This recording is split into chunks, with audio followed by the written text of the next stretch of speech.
Welcome everybody to the Architectural Site Control Commission meeting for Monday, October the 11th, 2021.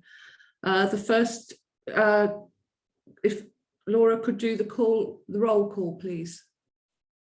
Yes, Commissioner Koch will be absent this evening, and Chair Ross will also be absent. So Commissioner Chung.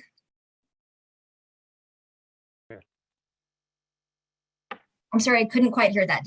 I want to make sure it's on the record. Commissioner Chung? Yes, I said here, is my audio okay? It was just a little bit light for me. Okay, great, we've got it. Okay. And Commissioner Sill. I'm here, yes. Great. And I'm here.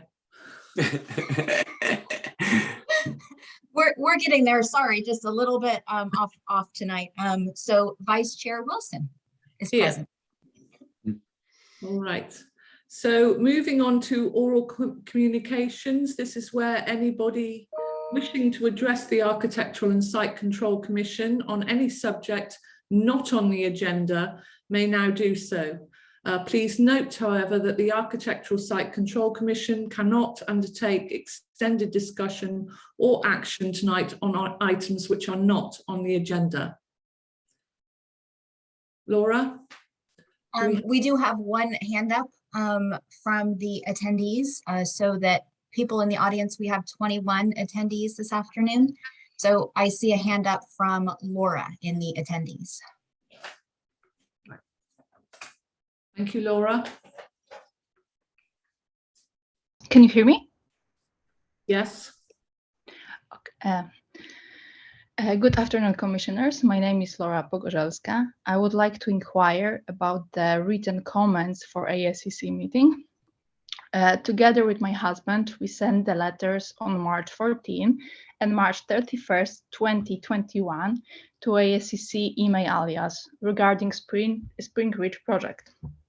During the March 22nd ASCC meeting, it was confirmed that email from March 14 was received, and it will be attached to the packet received by the ASCC commissioners. However, none of those letters is attached to the agenda or in the public communication.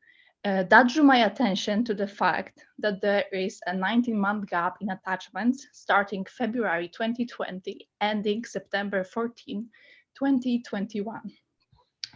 We thoroughly researched the project and dedicated numerous evenings to work on those letters, and I believe that they would help ASCC to make a better decision.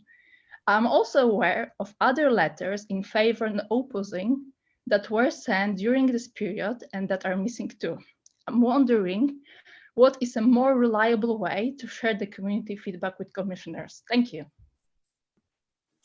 Thank you, Laura. Right. So are there any other hands up in the audience, please?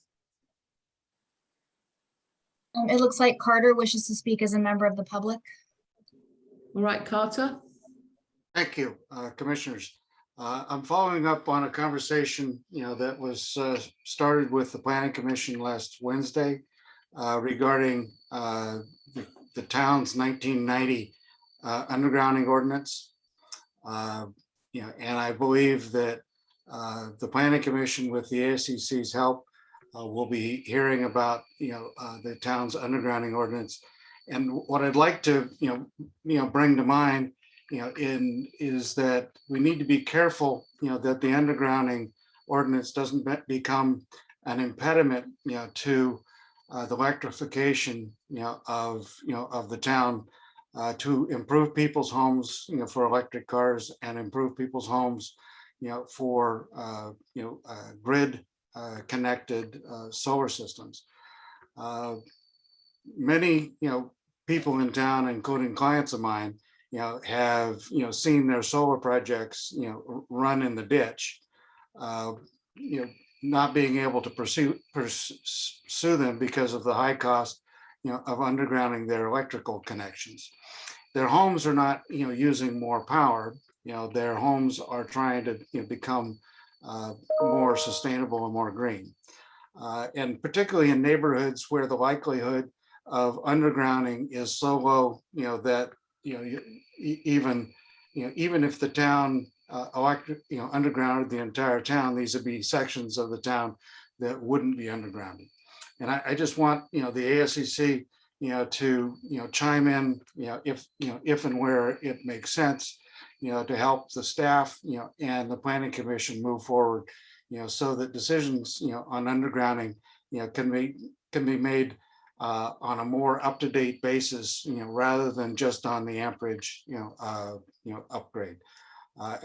During 1990, there wasn't any envisioned electrification of cars, or solar systems at that point. So that's all I really had to say is to point out that the ASCC has a significant role in that, and I'd like to get that squared away sooner than later, because it is impeding people in town from either pursuing projects with permits or pursuing projects that would be increase the sustainability of their properties. Thank you, Mr. Wall. Do we have any other hands up in the audience?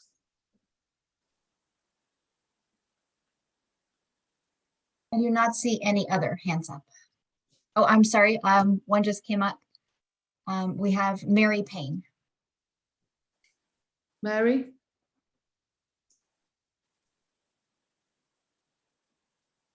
Mary, you need to unmute on your end. Sorry, I was going to speak about the Dealey project, but I'd like to point out that many people that are on are not showing on the screen, so I don't know whether there's a problem here or not. Right, we do have public discussion under the under the Spring Ridge project under item 2. So, right, we'll wait for that. All right, thank you. Thank you. Yeah, and through the chair, so that people, if you're new to this Zoom format, the people that are attendees, you can't see all of those people that are in attendance. The people that you can see are called the panelists, and that's the staff, the commission, and the applicants for the different applications this evening. So that's who you can see on the screen, and there's 32 people in attendance. Okay, thank you, Laura. All right. Do we have any further hands up in the audience for items not related to those on the agenda? And I do not see any others. All right, thank you. So we will move on to item 1 of new business. Thank you, Chair and members of the commission. Cara Silver, Town Attorney. This is a short item. I just wanted to briefly address the Brown Act issues. So typically, the Brown Act does not allow for this type of completely remote meeting. And during the pandemic, the governor issued an executive order that allowed for these types of remote meetings. However, that executive order expired on September 30th. So just recently, the legislature adopted an emergency bill, AB 361, that went into effect October 1. And that emergency bill essentially permits these remote types of meetings to continue being conducted, provided certain findings are made. And for purposes of this body and this particular meeting, the findings that are required is that there is a state declared emergency. And here we have the state declared emergency by the governor related to the pandemic. And secondly, that because of that state emergency, there are recommendations for social distancing to occur, which would prevent a typical traditional meeting to occur in the town hall chambers.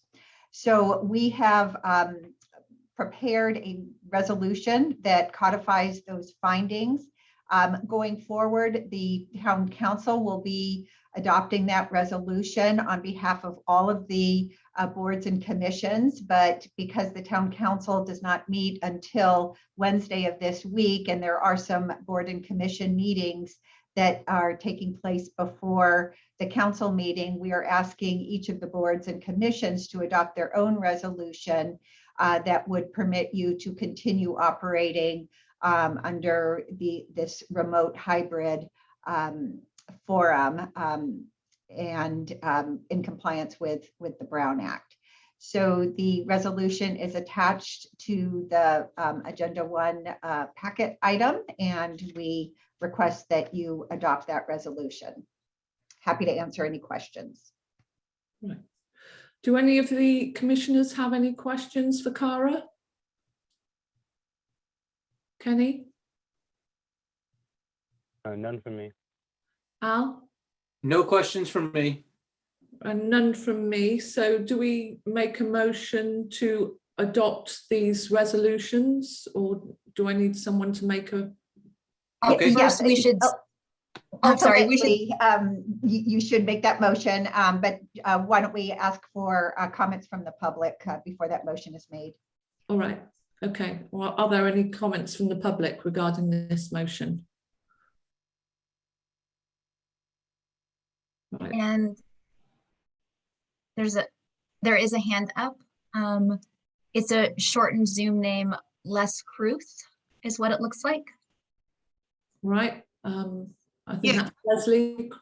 Yes, I have a question about the way the Zoom meeting is conducted. Again, maybe it follows on to the previous question.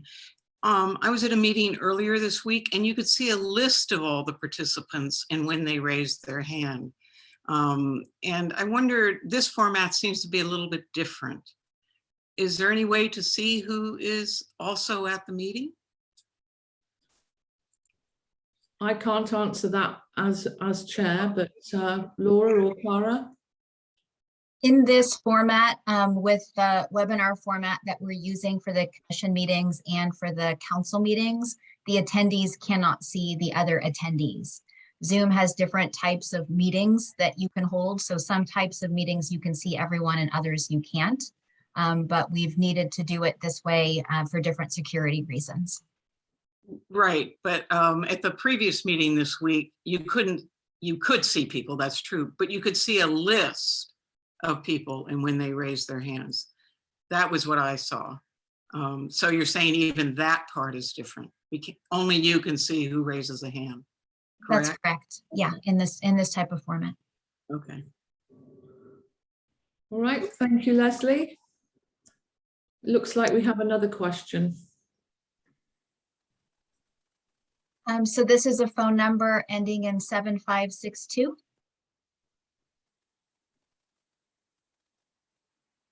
Good afternoon, commissioners. My name is Caroline Vertonghen.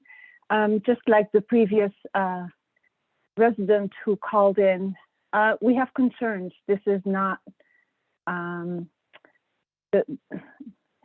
we all attend many Zoom meetings, and the town of Putumayo Valley seems to be the only one who does not want to, who does not allow us residents to see who's on the call. It does not reflect who we are, and even many commissioners, and I hope this commission will pressure the town to change that. We are a community that likes to talk to our residents. We like to resolve issues with our residents, and this is just, it's not appropriate. So if Laura can explain what kind of security reasons we have, then please do so. But you're the only town that does this. Thank you. Thank you, Mrs. Vertonghen. Laura or Cara, do you have any responses? I'm not able to give the details of the technical aspects of it. We did have some security concerns with the council meeting fairly early in the Zoom process. So we tried to put some procedures in place to limit that from happening. But I couldn't speak to the other details in the meeting today. I'd have to get back to you. Right. Okay. Thank you very much. And Right. I will just also add that on Wednesday, the town council is going to be taking up this issue. And so all members of the public that would like to discuss it in more detail with the town council, feel free to attend that meeting. The town council will be considering at that meeting a new type of technology that will allow for some of these things that the public has requested and will allow more flexibility. But unfortunately, right now, given the Zoom constraints that we're operating under, we just don't have the ability to fully respond to those issues. But I do encourage you to attend Wednesday's meeting. Thank you, Cara. Right, do we have any other hands up in the audience? There are no other hands up. All right, I will close public comment. And Okay, how about if I make a motion to approve the resolution that is attached to item 1? I'll second all that. those in favour? Oh, second, sorry. Kenny seconded it. All right, all those in favour? Aye. So Aye. I want to reflect into the record that Commissioners Chung and Sill raised their hand, as did Vice Chair Wilson. Right, so that passes 3-0, none opposed. Right, moving on to the second item on our agenda today. This is the architectural review of the physical aspects of the proposed wine sale and tasting space project, including the proposed sign, driveway and parking lot changes and fence modification of the Neely Winery, Spring Ridge, 555 Portola Road. I'd also like to remind the audience that we are purely here on the ASCC to provide recommendations to the Planning Commission on the physical changes proposed with the project and any suggestions on conditions for approval. So we are not making any suggestions regarding the CUP, which requires review by the Planning Commission. The Planning Commission is the decision-making body of the architectural review and site development permit, and the ASCC's purview is limited solely to the discussion of the proposed physical changes. So, and there will be no final decisions made today by the ASCC. So with that, I will hand over to, I think it's Lisa for the staff presentation. Yeah, I'll actually get us started. Sorry, Lisa. So for those of you that don't know me, I'm Laura Russell. I'm the Planning and Building Director. As the Vice Chair said, this discussion is related just to the physical improvements, and we know that there's a lot of interest and discussion around the conditional use permit that we refer to as the CUP, and the Planning Commission will be taking that matter up in future meetings. So today we're going to have a presentation by Lisa Costa-Sanders. She's our consultant planner that's assisting us with this project. The order of the presentation is going to go similar to how we handle all of our items here at ASCC. So if you're new to this, how these meetings run, there'll be a staff presentation, then any questions from the commission to staff, then an applicant presentation, any questions from the commission to the applicant, and then will be the public comment section.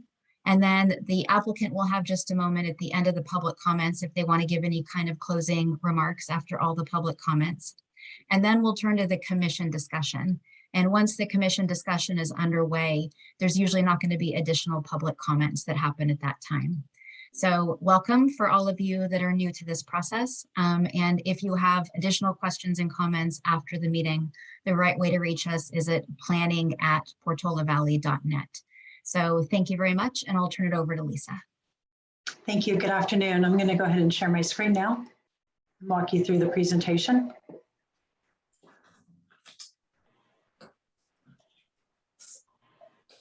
All right, can everybody see that? Thank you. So as introduced, the item this evening is the architectural and site development review of site modifications at the Spring Ridge Winery. The subject site is located at 555 Portola Road. It is 229 acres in area, and it's adjacent to the Windy Hill Trail and open space. The site improvements associated with Spring Ridge Winery are located within this highlighted area.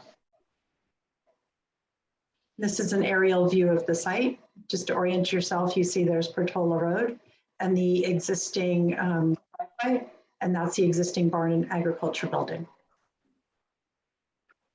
This is the proposed site plan with the improvements outlined, and I'm going to go ahead and walk through each item. The site improvements include 2 new signs. One is a new sign at the entrance driveway that's 4 square feet per side, announcing the Neely Winery. And the other new sign is when you're exiting the site. Their proposal is to widen the driveway up to 3 feet on either side, install new base rock, lower the berms, and clear the under vegetation. Project also includes some fencing modifications on the site, as well as a new entrance gate that's going to be located inward on the property. And for parking, they're going to add 13 new overflow spaces to the existing 19 spaces for a total of 32. There will be no parking on Portola Road. This shows you the graphic for the new sign. It's proposed as 18 inches by 32 inches. It would be a double-sided sign. So it's 4 square feet per side or 8 square feet in total sign area. And that sign would be mounted on a 4-foot tall post at the project driveway entrance. The second proposed sign is at the project exit, and that would warn persons exiting the property of the trail and to make sure that they stop, look for cyclists and hikers. That sign is proposed as 12 inches by 24 inches or 2 square feet in area, mounted on a 2-foot tall post. The driveway improvements at the roadway, the driveway is about 25 feet wide, and all of the improvements proposed are to improve the safety at the site. So as you see here on the site plan, the driveway does narrow down and pinches to about 21 feet wide at one point. And at that location, the applicant proposes to widen the driveway up to 3 feet on either side to accommodate 2 cars passing. This also involves installing new base rock. The applicant will also install and improve a hammerhead turnaround for anyone that accidentally utilizes this driveway to be able to turn around before they access the gate and exit the site. The applicant also proposes to lower dirt berms along the side of the driveway that's shown here in this hatched area, as well as clear some of the low-level vegetation to improve site visibility when exiting the driveway, and especially improve the visibility of the trail for pedestrians as well as cyclists. The fencing and the entrance gate. The entrance gate is proposed to be relocated inward on the site to this location here, and that's the proposed design of the new entrance gate. The gate will have a key code for access and be located away from the roadway and the trail so that vehicles accessing the gate will not block the trail or block any vehicles on the roadway. The applicant also proposes to relocate the existing fence within the site. The pink fence highlighted in this area is proposed to be removed. So that's at the driveway entrance would be removed. And then also in this area of the site, the pink fencing would all be removed. And the green fencing shows the location of the new fence. So that would be installed along the perimeter and then jog in along here on the site. This includes relocating the fence at this location to allow a portion of the site to return to a natural habitat. There are 19 existing parking spaces adjacent to this barn and agricultural building. The applicant proposes to install parking for 13 additional cars if needed for overflow parking. They've proposed 2 locations, one at the more at the base of the site and one up here.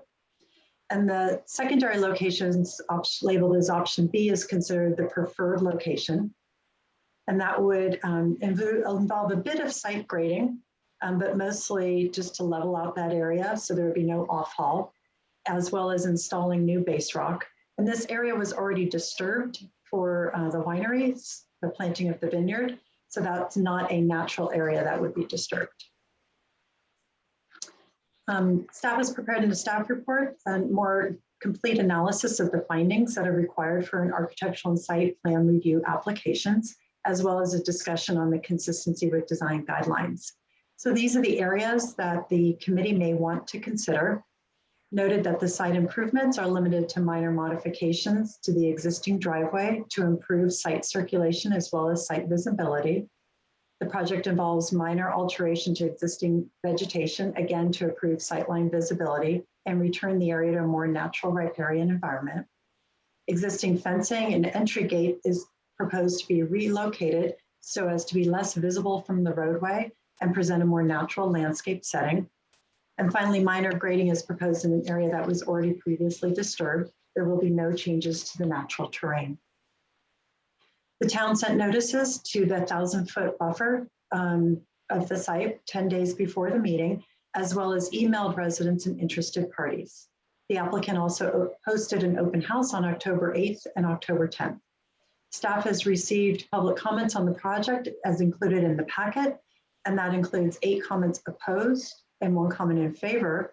And just prior to the meeting, we've received additional comments that have been forwarded to the committee. That includes 1 comment opposed and 2 comments in favor. The project has been evaluated in compliance with the California Environmental Quality Act, or CEQA, and the project is found to be exempt from CEQA under section 15303 of the CEQA guidelines, and that's relating to construction or conversion of new small facilities or structures. And this determination is supported by the preparation of the categorical exemption memo and technical studies relating to transportation, noise, as well as biological resources. Staff recommends that the Architectural Site Control Commission consider this application, receive this presentation by staff and the applicant, receive public comment, and consider any other relevant information, and then provide your recommendations to the Planning Commission, including any recommended conditions of approval. That concludes the staff presentation. We'd be now happy to try to answer any of your questions. And as indicated, the applicant is also here to give a presentation. Thank you. Thank you, Lisa. Kenny, do you have any questions? I do. I guess the most significant question is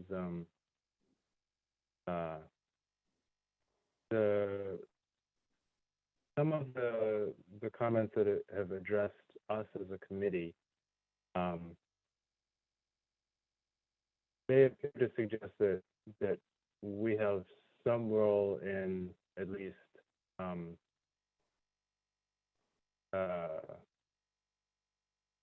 providing a recommendation with prejudice of some kind as to whether or not the use is appropriate.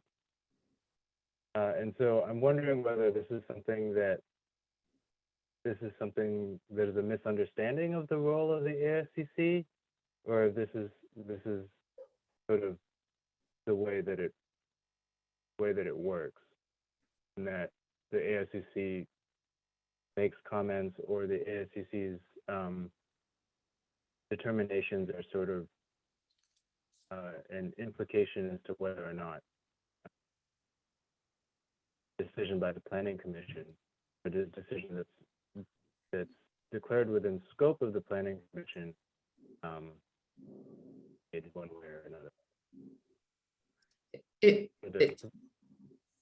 It's my understanding that we're only here to make comments on the physical changes proposed with the project, but if Cara or Laura have anything else to add.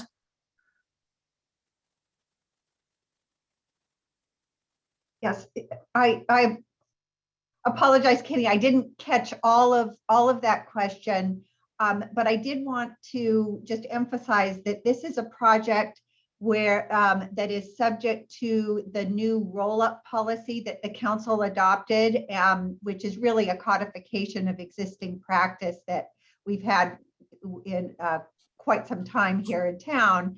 And that is that with projects where the ASCC has some purview over a portion of the project and the Planning Commission also has purview over the project, then the ASCC's decision as a recommending body to the Planning Commission, and the Planning Commission will actually take the final action on all of the design issues based on the recommendation, of course, of the ASCC. Is that what your question related to? It is, and so I guess a quick follow-up would be: Are we expected to make a recommendation regarding things that are traditionally within the Planning Commission's purview in this process? I understand that we don't have authority to make a decision, but some of the letters to us read like we're being asked to make a decision and make it by way of making a recommendation to the Planning Commission about the use. Is that outside of our is that outside of what we're supposed to do? Is that something that would even be transferred to or communicated to the Planning Commission or considered appropriate? Right, and that's a really good point. You're right that some of the letters dealt with really issues that are within the purview of the Planning Commission. And so at this hearing, this body should focus just on the items that are within the purview of the ASCC. And we would hope that the public would limit their comments to just the matters that are under the purview of the ASCC as highlighted in the staff report. But it's hard for the public sometimes to distinguish between those two bodies and which body has jurisdiction over which issue. So you may want to give the public some leeway in their comments. But certainly in your deliberations, you should really limit your deliberations to just the issues under your purview. So in a way, it's our deliberations are conditioned upon like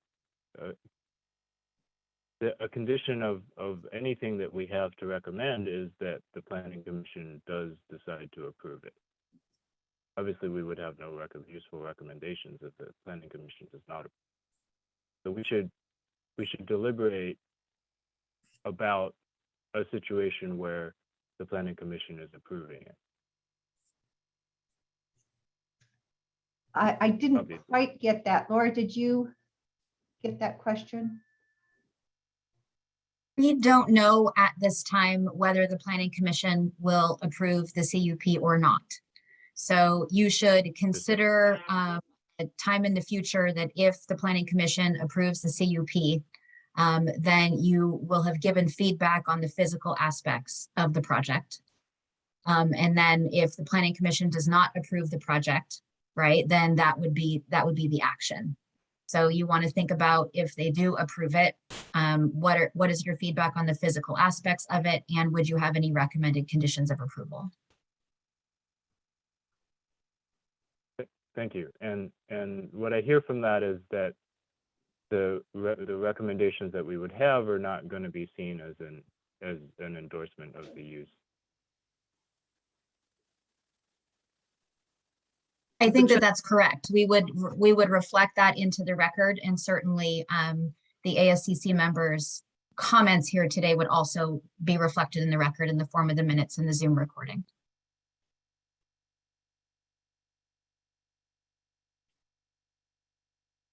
All right, Kenny. Yes, I have no further questions for that. Right. Al? I have no questions, Jane. All right, and I don't have any questions either. So I think we now move on to the applicant presentation. So Dr. Neely and Lucy Neely. Hi, thank you. My name is Lucy Neely, and I am the operations manager at Spring Ridge Vineyard and Neely Wine. I'm also here on the applicant team with my parents, Kirk Neely and Holly Myers, and our architectural representation, Carter War, and maybe Kevin is here also. So I just want to start out by saying thank you to the commissioners for your service to our town. I think it's really great that we have this very robust process to make sure that changes we make in this town are in alignment with our aesthetics and our values. So I'm grateful to your service for to our town in that way. So I'm going to keep my comments just to the scope of the ASCC and save the rest for the Planning Commission meeting. As Lisa already articulated, well, first of all, in my perspective, the modifications, the physical modifications we're proposing to make are relatively minor. The use is, I think, the more debatable issue in the community. So just to summarize the changes that we're proposing to make physically, it has to do with signage, driveway and entry changes, widening, fencing and gate, and parking. And our goal with all of those changes, the top goal is safety. We've gotten feedback from the Bicycle and Pedestrian and Traffic Safety Committee towards improving the safety in the entryway, with the goal of not ever having cars pile up in a way that would go into the trail on the roadside there. So that's part of our goal. And then another big goal is aesthetics. We have in mind both the aesthetic experience from Portola Road, which we believe will be enhanced by the changes we're making, bringing the gate another 45 feet off of the road and kind of uncovering the big specimen valley oak that is there that will be more visible from Portola Road. And also removing the fencing, because we want to improve the aesthetic experience from Portola Road, but also improve the aesthetics experience for our visitors. And the way the fencing is right now can be improved in that sense. And then obviously the other big goal of what we're requesting with additional parking is to be able to very successfully execute our absolute mandate to ourselves and from everyone to have no parking on Portola Road. We're very committed to that. So yeah. So those are our goals in these changes: safety, aesthetics, no parking on Portola Road, general functionality. And I just want to make a couple points of clarification to the commissioners. Commissioner Chung and Commissioner Wilson, my apologies. When you came for your site visit and we were talking about the additional parking, I indicated that the parking would be nose towards the hedgerow, and actually the parking is nose away from the hedgerow, because during the 3 evening events that we are going to be proposing to host a year, we do not want our headlights to flash at our neighbors. So I was incorrect about that direction. And then the other thing I wanted to clarify is just in terms of the vegetation management at the entry, with the goal of safety and sightlines. The Woodside Fire Protection District very recently came in and changed the conditions in the field. They did a lot of thinning for us already. So our proposal is still to remove the stump right next to the driveway, the old about 2 foot wide stump, and the southernmost tree along the road. But a little bit of the confusion there is because there was a lot of clearing recently done that changed the conditions in the field, improving them, the sightlines already. So, oh, and then one more thing, just the road widening. There was a question about 3 foot total, or up to 3 feet on both sides.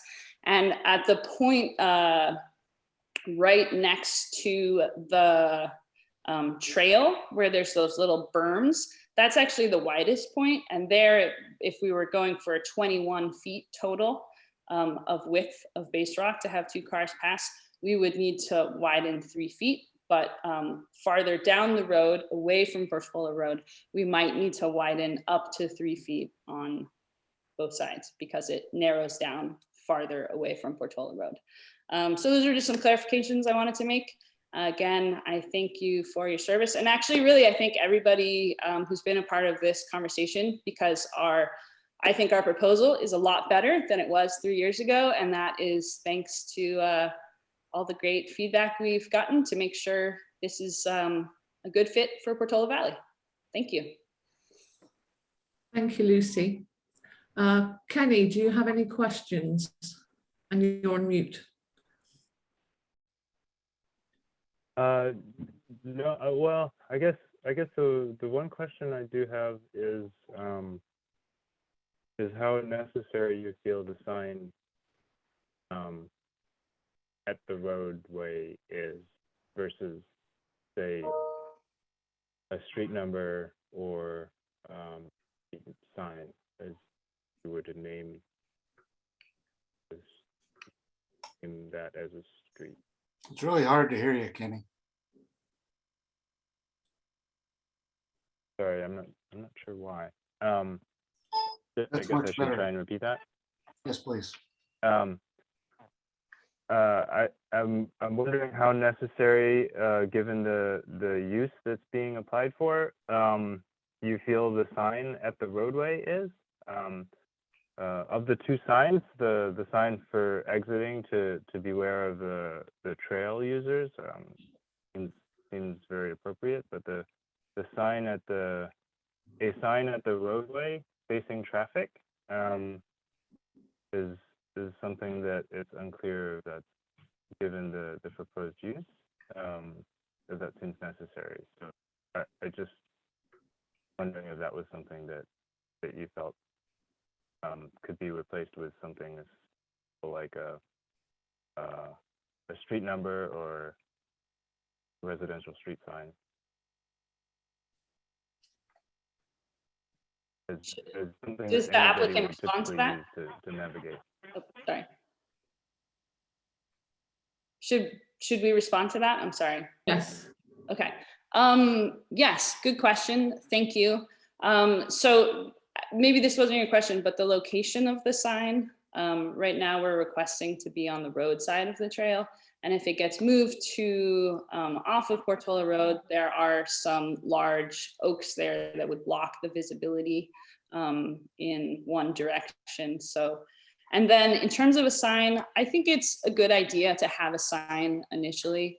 I mean, I think down the road, the business or, the tasting room could be successful enough. And with this very tight reservation system that we could do something more subtle.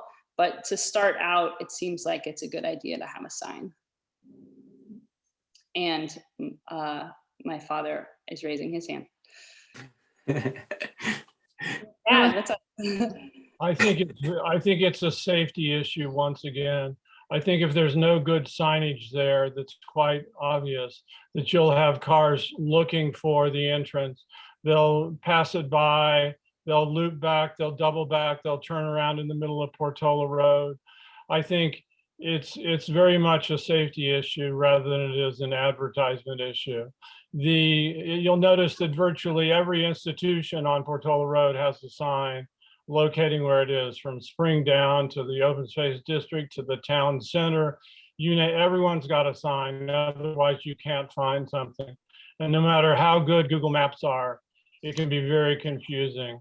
So I think that it's very important to have the sign there. It's a very discreet sign. It's the same size as the sign down the road announcing the Windy Hill Open Space District coming up. It's barely even noticeable in some ways, but it's a very important aspect so that you can see what's coming up on the road.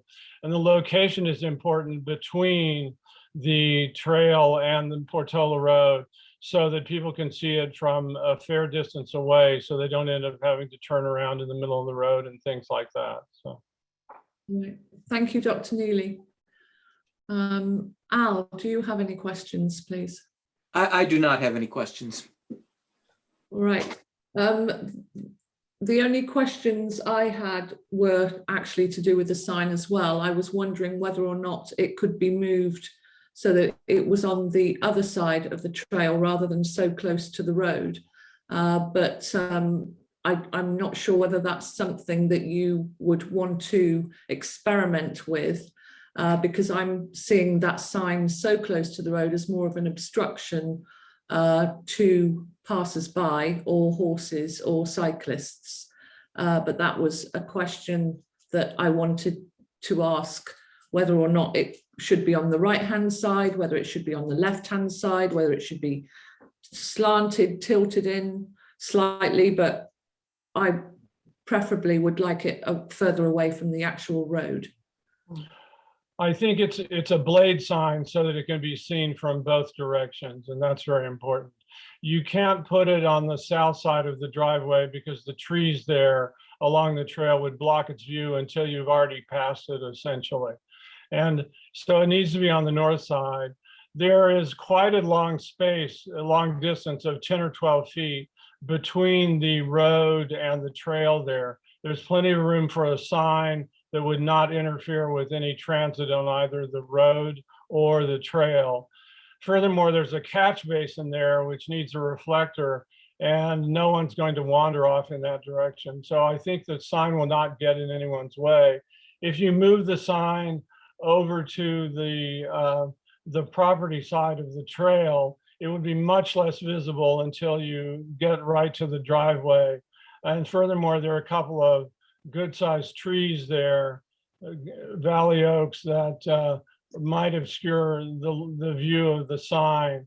So we did look at all the different locations. I didn't particularly want to put it out there in the road, but I think that is far and away the safest, most visible, and most relevant way to do it. Right, and you're not worried about motorists banging into it? No, I don't think so, because it's reasonably wide there. We're talking a sign that's, I think we're proposing 32 inches wide, and the space there is 10 to 12 feet, and no one's going to bang into it. We can go out and look at it again, but it will be at least, the edge of the sign would be at least 3 feet off the roadbed. Right. It did seem very close to me when I was there this afternoon. So, but that's. Well, we could plat it out and show you the distance from the trail and the road respectively, if you wish. Right. All right then. Does any more questions from the Commission regarding this? Nope. No. All right, then we are going to open the comments from the public. And I would like you, the public, to bear in mind that we will be limiting comments to 3 minutes per attendee, and that we are once again not making a recommendation for the CUP to the Planning Commission. We are purely basing our recommendations on our purview, which is the entryway features, the uncovered parking, the signage and the fencing. So Laura, would you like to take the public comments in the order they raise their hands, please? Yes, we'll take them in the order on Zoom, and Dylan Parker, our assistant planner, is going to help us with timing, and he's going to raise his hand when people are done with their 3 minutes, so that the chair and the public will know when their time is up. So I'll go ahead and hand it over to Dylan to manage the comments. Great. Thank you, Laura. All right, so the first person up is going to be Mary Hufty. I'll go ahead and let you, I'll give you permission to talk. Hi, well, I wasn't expecting to comment, but I couldn't resist commenting on the sign coming out. As we know, this is one of the transitions from the denser area, which includes Springdown and includes the town center and includes the Jellics Ranch, et cetera. And the trail is very narrow, particularly in front of the Jellics. It's always been a big danger because the roadway has always been slick and difficult. And there's traffic, and there's a intersection, and so I think the horses have become quite vulnerable at that particular spot. My suggestion is very simple, which is that if you're warning people, don't forget to warn them about the horses, because they're there and they're spookier than the bicycles and the people. So and just to use up my full 30 seconds, We're working on the agricultural feel of the area, and that's part of what this is about. And to just restrict it to bikers and hikers doesn't meet that goal. It will make people feel more agrarian, so to speak. Thanks. Thank you, Ms. Hufty. Laura. I'm also a doctor, by the way. Oh, sorry, Dr. Hufty. All right, Laura. Right, up next is David Cardinal. So David, I'll go ahead and give you the ability to talk. And your 3 minutes starts now. Wow, haven't been time since high school debate. In any case, I think the sign is really important. I've been to Spring Ridge more than once. We went out for a tour this weekend, and it's still hard to find that driveway if you don't know exactly where it is. And just like Kirk, Dr. Neely said, we wound up having to go down, and we went into the town center, turned around, and came back because I didn't want to stop without knowing where it was. So maybe the sign, I'd almost want to add an arrow to it or something. So I absolutely support putting it there, and where it goes, I don't know, but I think that's a great feature for Spring Ridge, basically. Thanks. Thank you, Mr. Cardinal. Laura. Right. Up next is Winter King. Winter, I'll go ahead and give you the ability to talk, and your 3 minutes starts now. Thank you so much. And I don't know if it's possible to screen share. I do have a short PowerPoint for my 3 minutes. With permission of the chair, I can give Winter panelist authority, and then she can share. Would that be all right? What do the other commissioners think? Sure, that's fine. I'm okay with that. All right. Yes, please go ahead, Laura. I think we can do that just a second. Did you want me to promote Winter, Laura? I think I got it. Yeah, so Winter, you are now a panelist, so you can share your screen. So Dylan, if you would restart Winter's time. Sure. Your 3 minutes restarts now. Thank you so much. And while I'm getting my PowerPoint up, I'll just introduce myself. My name is Winter King, and I'm an attorney with Shute, Mahoney and Weinberger. I represent Protect Our Meadow Preserve. Let me just make that this, which is an organization of Portola.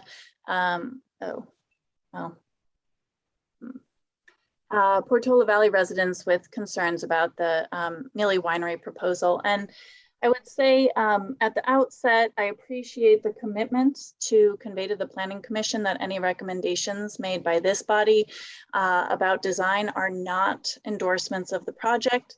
But I would also say I'm not sure it's that easy to separate out the proposed improvements from the use that they would allow, which is a significant change. It's 365 days a year of commercial use in the Meadow Preserve. I'm sorry for this format. I'm not sure why it's showing it in this way, but I'll just keep moving. And we believe that the Commission should have serious concerns about the project for a number of reasons. First of all, this type of use has been considered and prohibited by the town in the past. When the winery and barn were first approved, it was solely for agricultural use. Customers were not permitted to come to the winery for tasting or purchasing of wine, and this was to preserve the agricultural nature of the site.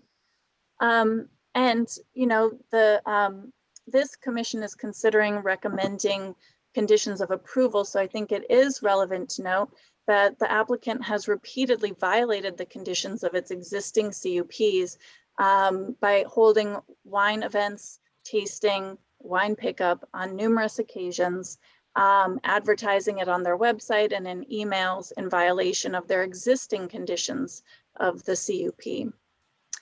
Encouraging folks to come, customers to come and use this northern access road, even though, again, as a condition of their existing CUP, that's only supposed to be used for maintenance of the meadow area and related purposes. And related to something you are specifically considering today, which is the parking, the staff report notes that the applicant has developed impervious surface that was not permitted by the town, including uncovered patio and 500 square feet of the parking area. This is acknowledged in the staff report, but not called out for what it is, which was really a violation of the town's code. And we're also concerned about whether the town really has the staff and resources to enforce any conditions of approval that you might recommend.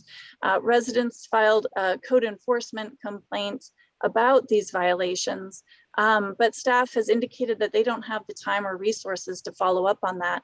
So before considering recommending additional conditions of approval, we want to be aware and concerned about whether staff will actually have the time and resources to enforce those. So with that, thank you for your time. I think I'm at my 3 minutes.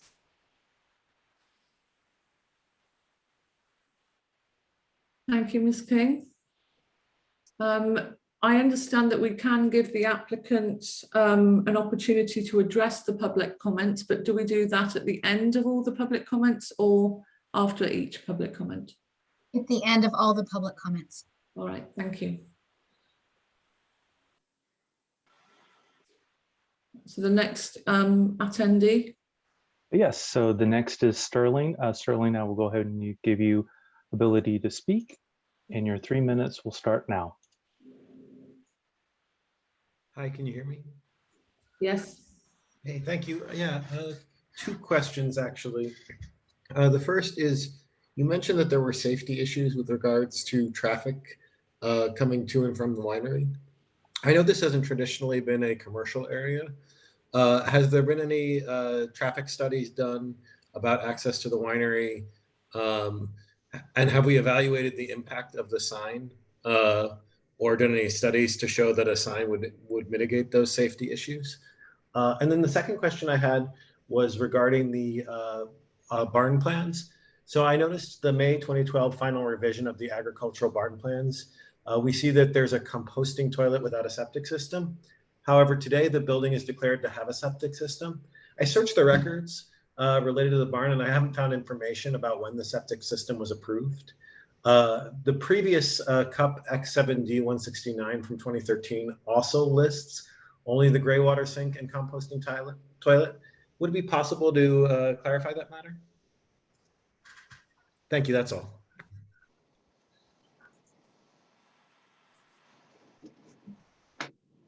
Laura, do we have any comments on the septic system? I would suggest that we take the public comments through, and then we could come back and try to answer briefly some of the questions that came up. All right. Right, thank you. Up next is Sandra Patterson. Sandra, I'll give you the ability to talk, and your 3 minutes starts now. I have a question about the 2 missing commissioners. Do they have an opportunity to discuss this issue, or have they given you input? Thank you. The commissioners that are absent today are both travelling, and no, we do not discuss a project amongst ourselves prior to it coming in front of the public. That is the whole point of a public process, and this commission, that it's all done in front of the public so that everyone can see that the decisions that are made are clear and above board. Unless Laura or Cara has anything to add. No, just that having 3 commissioners is a quorum, so we can conduct business with the 3 commissioners. So that's what we're doing this afternoon.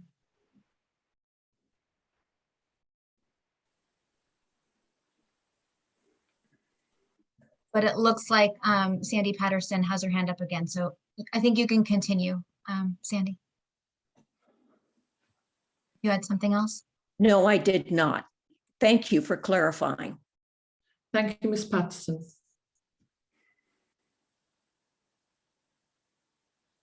All right, up next is, oh, sorry. No, I was just saying next up, Dylan, sorry. Okay, up next, it looks like it's Renata Dianello.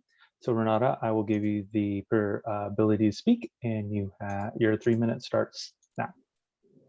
Hi, thank you very much for hearing this. I would like to remind the ASCC commissioners of the of chapter 18.64 of the municipal code, which establishes the purpose of the ASCC and the recommendation to the planning commission. So it states that the purpose of the architectural and site plan review and approval is to promote the preservation of the visual character of Portola Valley, the stability of land values and investments, the public safety, and the general welfare by preventing the erection of structures or additions or alterations thereof of unsightly or obnoxious appearance, or which are not properly related to the sites, adjacent uses, and circulation in the vicinity, and by preventing the indiscriminate clearing of property, excessive grading, and the destruction of trees and shrubbery. So while I understand that you're just making a recommendation on the specific improvements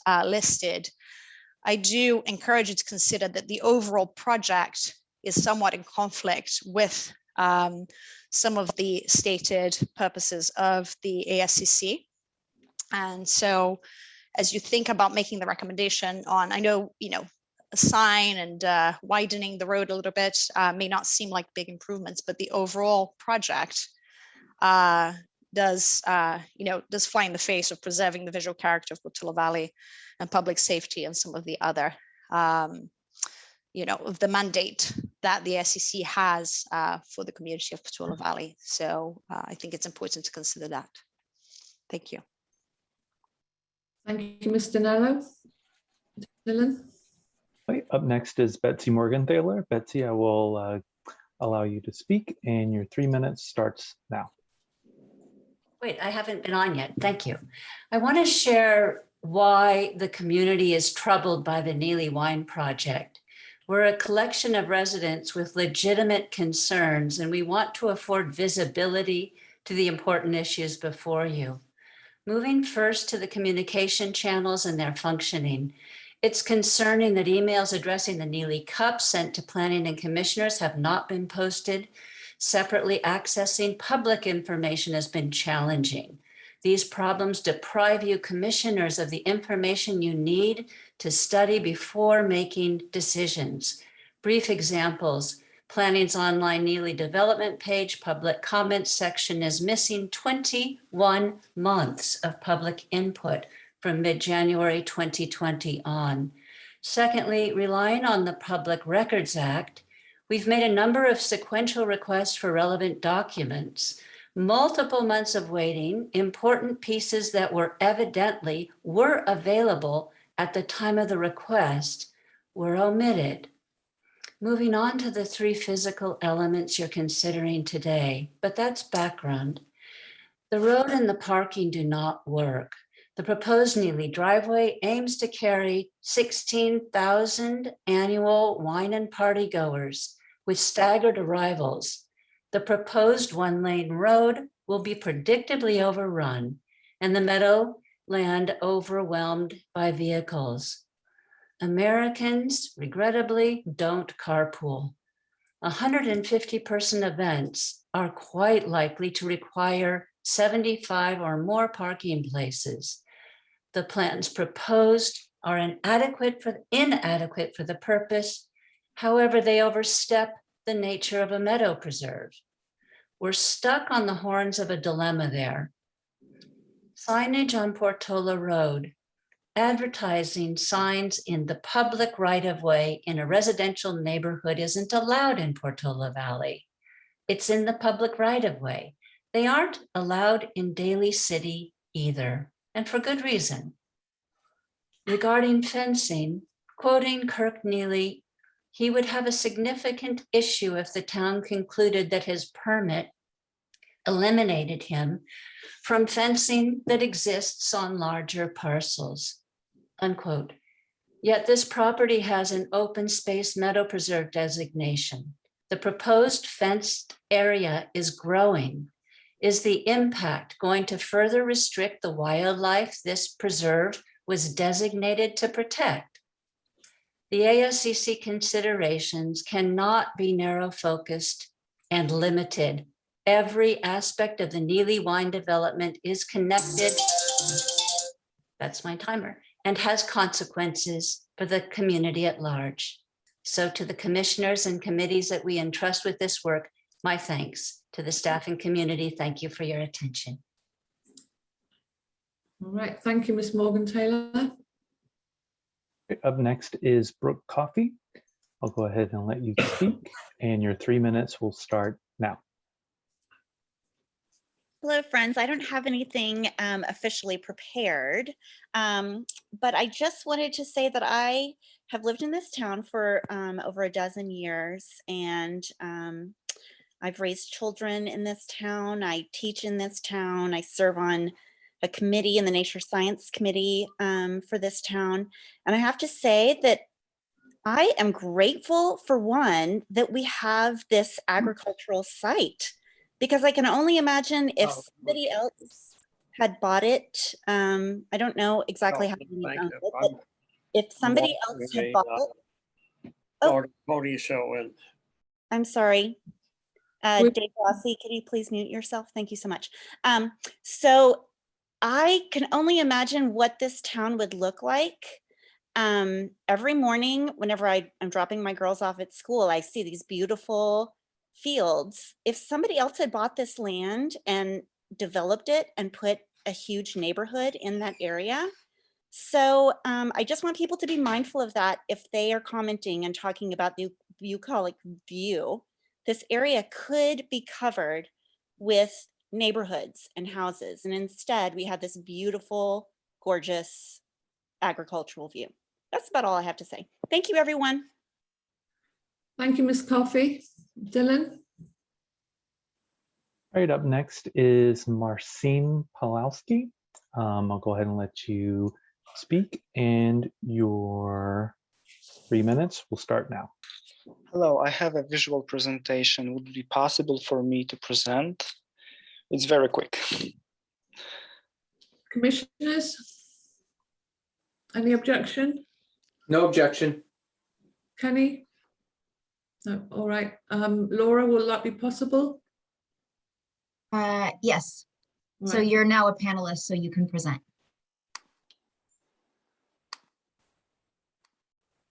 Okay. Hello, everyone. My name is Marcin Pawłowski.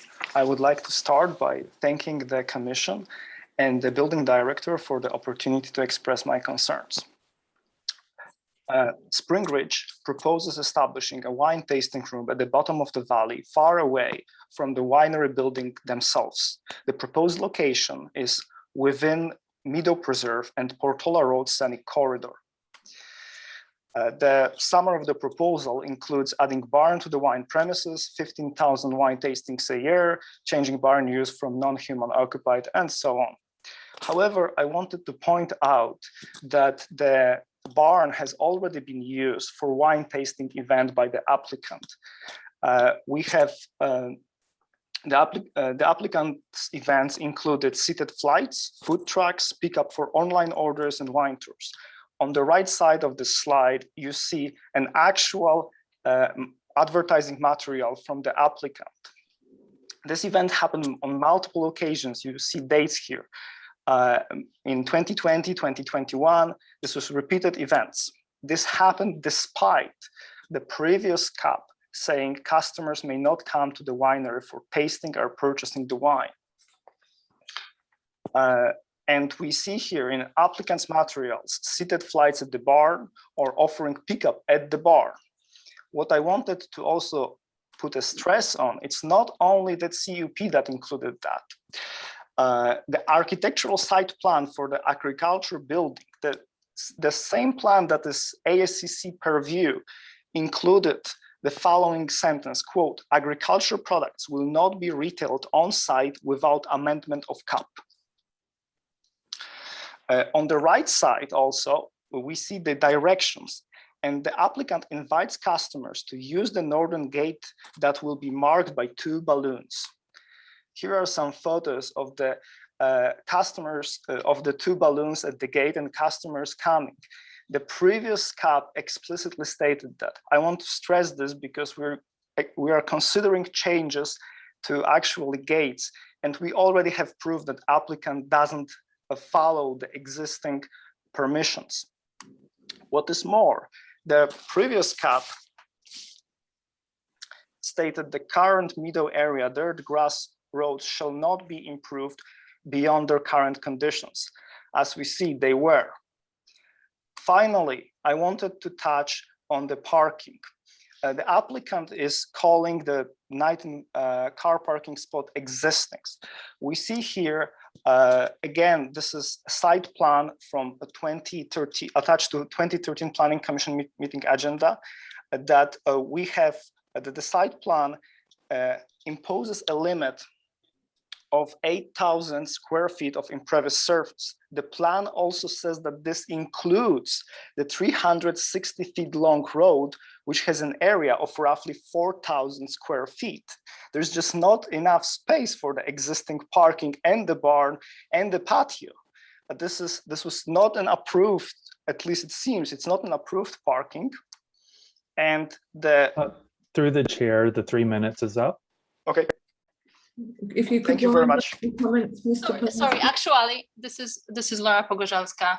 I'm in advanced pregnancy and I have actually respiratory problems. So I'm wondering if I can pass my 3 minutes to my husband to continue the presentation. Thank you.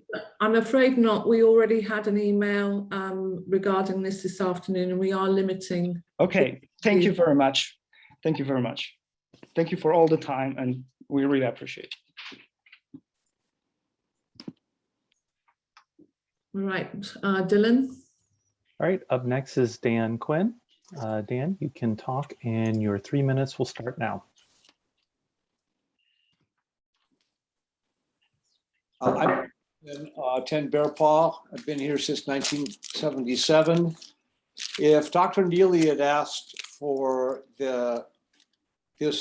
all these improvements, I realize that you guys are limited. It's really weird to me, but I'm going to just talk in general. I've only got 3 minutes, so please don't worry too much. If they asked for this 10 years ago or more when they bought the property, they would have been turned down. When they built the quote agricultural building, had they said, let's do some wine tasting, they would have been turned down. In fact, they were turned down. Now they're saying, well, wait a minute, all this stuff is existing. The building is already there. The new parking area is already compacted because of other winery things. So this is no big change. This is sort of incrementalism, gradually, we're getting group over one thing, we're impacting the site, and we're saying now the site's already impacted, let's do something else. People are going to start talking about taking. I live in Portola Valley Ranch. If I wanted to build a fence around my property, and then if I wanted to put in a pumpkin patch, my neighbors would object, and I would not be allowed to do that. That would not be taking. I signed up for this deal when I bought the land. I knew the restrictions on it. I submit that the Neelys are in the same position. When they bought this area was an open space preserve, and it is not in a commercial area. They want to put a sign in a commercial sign in a area that is away from the designated commercial areas in Portola Valley.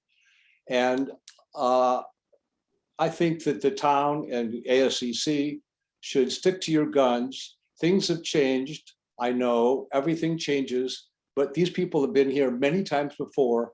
Read the record and stick with what has been decided before. Thank you. Thank you, Mr. Quinn. Dylan? All right, up next is Claire Jernick. You have the ability to speak, and your 3 minutes will start now. Thank you very much for serving on this committee. My name is Claire Jernick. I've lived at 33 Grove Drive since 1984, so I think we're coming up on about 38 years. I share Commissioner Kenny Chung's concerns. I'm not really sure why we're doing this in this order. There's been no approval of the project, so I'm not really sure why we're discussing gates and signs at this time. Is this a fait accompli, or is this putting a cart before the horse? I'm really not sure, but here we go. In January of 2011, the Planning Commission rejected the Neely's development request based on with the compatibility with the surrounding land uses, harmony with the general plan, land stability, and access to Portola Road. I'm not really sure what's really changed here. I'm going to talk about compatibility with the surrounding land uses and access to Portola Road. I have the great pleasure of being able to stroll my grandchildren from Grove Drive down to the Little People's Park. The trail is divided from the road when there's a berm, but in this particular location, there is no more berm and we're very exposed. We're exposed to multiple competing uses in this location. We have bikers, we have walkers, we have joggers, we have horses, we have kids on bike, we have people with strollers, and we all have to share that trail which crosses this driveway. This trail is already unsafe in this area. At the same time, we have the entrance to Stonegate and we have Westridge cards emptying out. I believe there's already too many competing uses. To quote one of the owners of Rosati's, whoever thought our biggest problem would be cars? I believe we will have the same situation here. When we put in the parking lot for Windy Hill, I am sure they could never have envisioned what we are dealing with on any given day, especially Saturdays and Sundays. The Neelys already have an established driveway. I don't see why they would have to use this particular location. Not that I'm endorsing them to have any commercial use here, but they do have a driveway. So why are we looking at this location? I'm asking you to reject these requests. An entrance is not well suited in this place. It's already not safe. Let's try and deal with the problems we already have created in this area by creating the Windy Hill parking lot. The changes we make will have consequences. We don't need this. We don't want this. Please reject these requests for a driveway in this location. Thank you, Ms. Jernick. Dylan? Right, up next is Rita Combs. Rita, you have the ability to speak, and your 3 minutes will start now. Thank you for taking my question. Just a quick question, since we are not in the schoolhouse and can't see how many residents are at this particular meeting. Can you tell me how many people are in this meeting right now? And if a significant number has left, what was the number at the height of this meeting? We currently have 39 attendees and 15 panelists, and the number has decreased and then gone back up to 39 members of the public, but the panelists haven't. So for unique members of the residents, it's been about roughly 39. Thank you. Was that your only comment? At this time, yes. All right, thank you, Ms. Combs. Dylan. Up next is Judith Murphy. Judy, you have the ability to speak, and your 3 minutes will start now. Thanks very much. Normally, Conservation Committee is offered the opportunity to submit a small report before an ACC hearing, and that didn't happen this time. So I'm going to go through the list of conservation concerns. The sign, I think we appreciate the sign is a similar size to the things that are nearby. Our main concerns are, one, that it's a commercial sign not in a designated commercial area, and that there's concerns about the commercial area sort of gradually sliding out through town rather than being restricted to where the plan calls for it to be. And basically all of those things are moot if the signs are actually prohibited. I don't know if the signs are prohibited in the right of way, but if they are, all of those other things are moot. Otherwise, the size of it and the simplicity of it is appealing and appreciated. The parking, we have strong preference for parking option B. There's a concern that what's existing, quote, parking is not truly existing approved by the previous CUP plans. And so the number that they're asking for is more than the the number they're really asking for is bigger than the number that they're asking for on paper. Most strongly, the driveway, the expansion of the driveway, there's a magnificent heritage oak that Lucy's talked about and I know is concerned about protecting, and that if they widen that driveway, which I think they have to do if this use is approved, that driveway, rather than being widened on both sides of its current central line, should be curved away from that oak, not taking up any of what's there now, but making sure that if you have to go 3, 4, 5 feet more in width, it's all on the side away from that tree to prevent any more encroachment on the tree. The tree's already quite close to the road, and additional compaction would not be good. The fence, I think, is good, both functionally and aesthetically. It'd be nice to have that gate moved back away from the road so it's not so visible. There's no landscaping on the plan. There was on some earlier plans. There was landscaping that was not detailed, but was referred to. My understanding is there's no landscaping there now. And I'd like ASCC to recommend a condition that if further landscaping goes in, that someone on either ASCC or conservation would be able to weigh in on that in terms of native plants, etc. Thank you very much. Thank you, Ms. Murphy. Dylan? All right, up next is Ward Payne. Ward, you have the ability to speak, and your 3 minutes will start.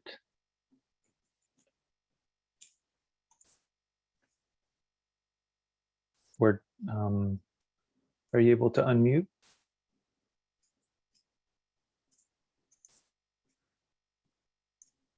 Ward Payne?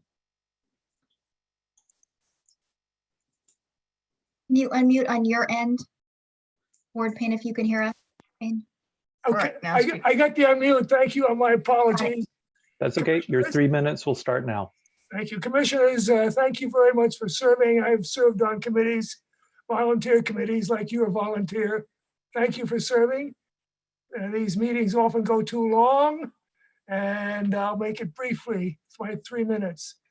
I'm against this project, and I have been since Dr. Neely first put it forward, and I've been against the, not the fact that he has a winery, I think that's just fine, but I'm against clearly the tasting room and the rental room and the parties he plans to have there.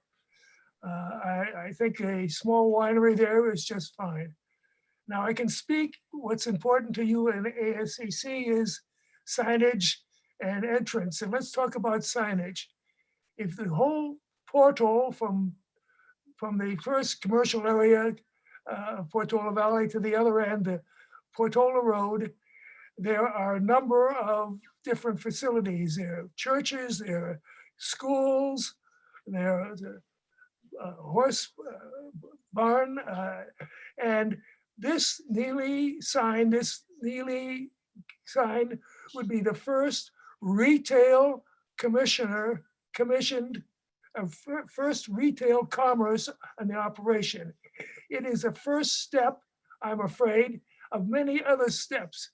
This is a step towards turning Portola Valley into Napa Valley. And it's interesting to note that when he first put this plan together, the Almanac newspaper came out and said, no Napa Valley in Portola Valley.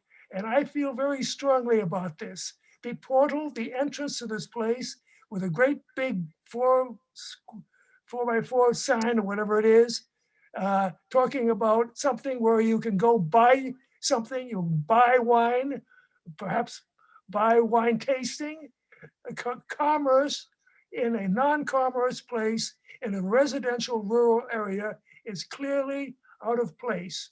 And I think it's very, very awkward and unfortunate that Dr. Neely is pushing this and he's pushing as hard as anybody ever could to get this thing done. I don't think the town wants it. I don't want it. many people who I know who live in this town say when they drove into Portola Valley the first time, they said, this is a wonderful place to live. And they decided to live here before they even saw the house that they eventually bought. Now, do we want to have a Napa Valley sign where people who have wine tasting would draw, the sign will draw tourists? No one needs that sign who lives in town. Anybody else can find that town, find the people who buy wine there can still find it. But that sign is clearly out of style, out of consistency, and I consider outrageous. Thank you. Thank you, Mr. Payne. Dylan? All right, up next is Les Kruth. You should have the ability to speak now.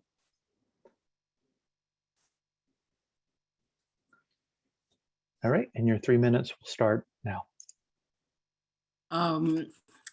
Well, I have a number of things to address, and I thank the members for showing up today. This is the first break I have taken from COVID, and I am sitting in a hotel room in order to attend this meeting. So I'm a little bit disappointed, given the importance of this project to this town, that the other members can't be here, but I know it happens. There is some notion that this is happening in front of the public, and it's public we can't see for some reason that I don't know. It worked on Wednesday and it doesn't work today, is very strange, because I would like to see who is attending the meeting.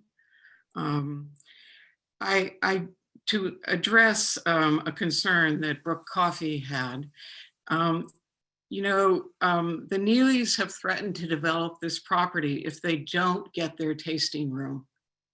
And the fact of the matter is, as I understand it, they can still put housing on that field because it's their property.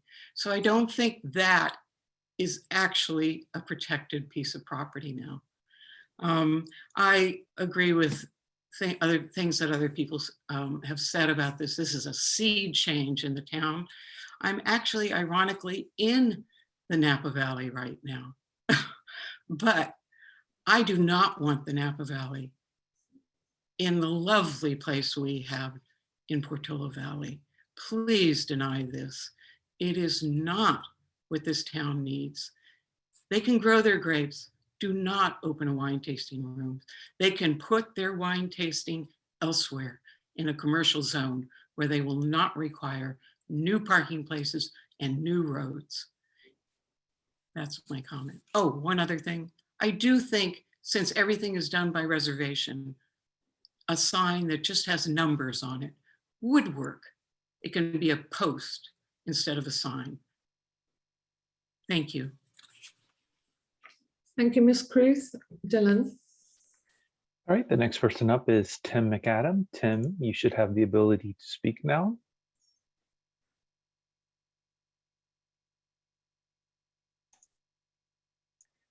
Tim, if you're there, you can go ahead and unmute. Okay. And your 3 minutes will start now. Great, thanks everybody, I appreciate it.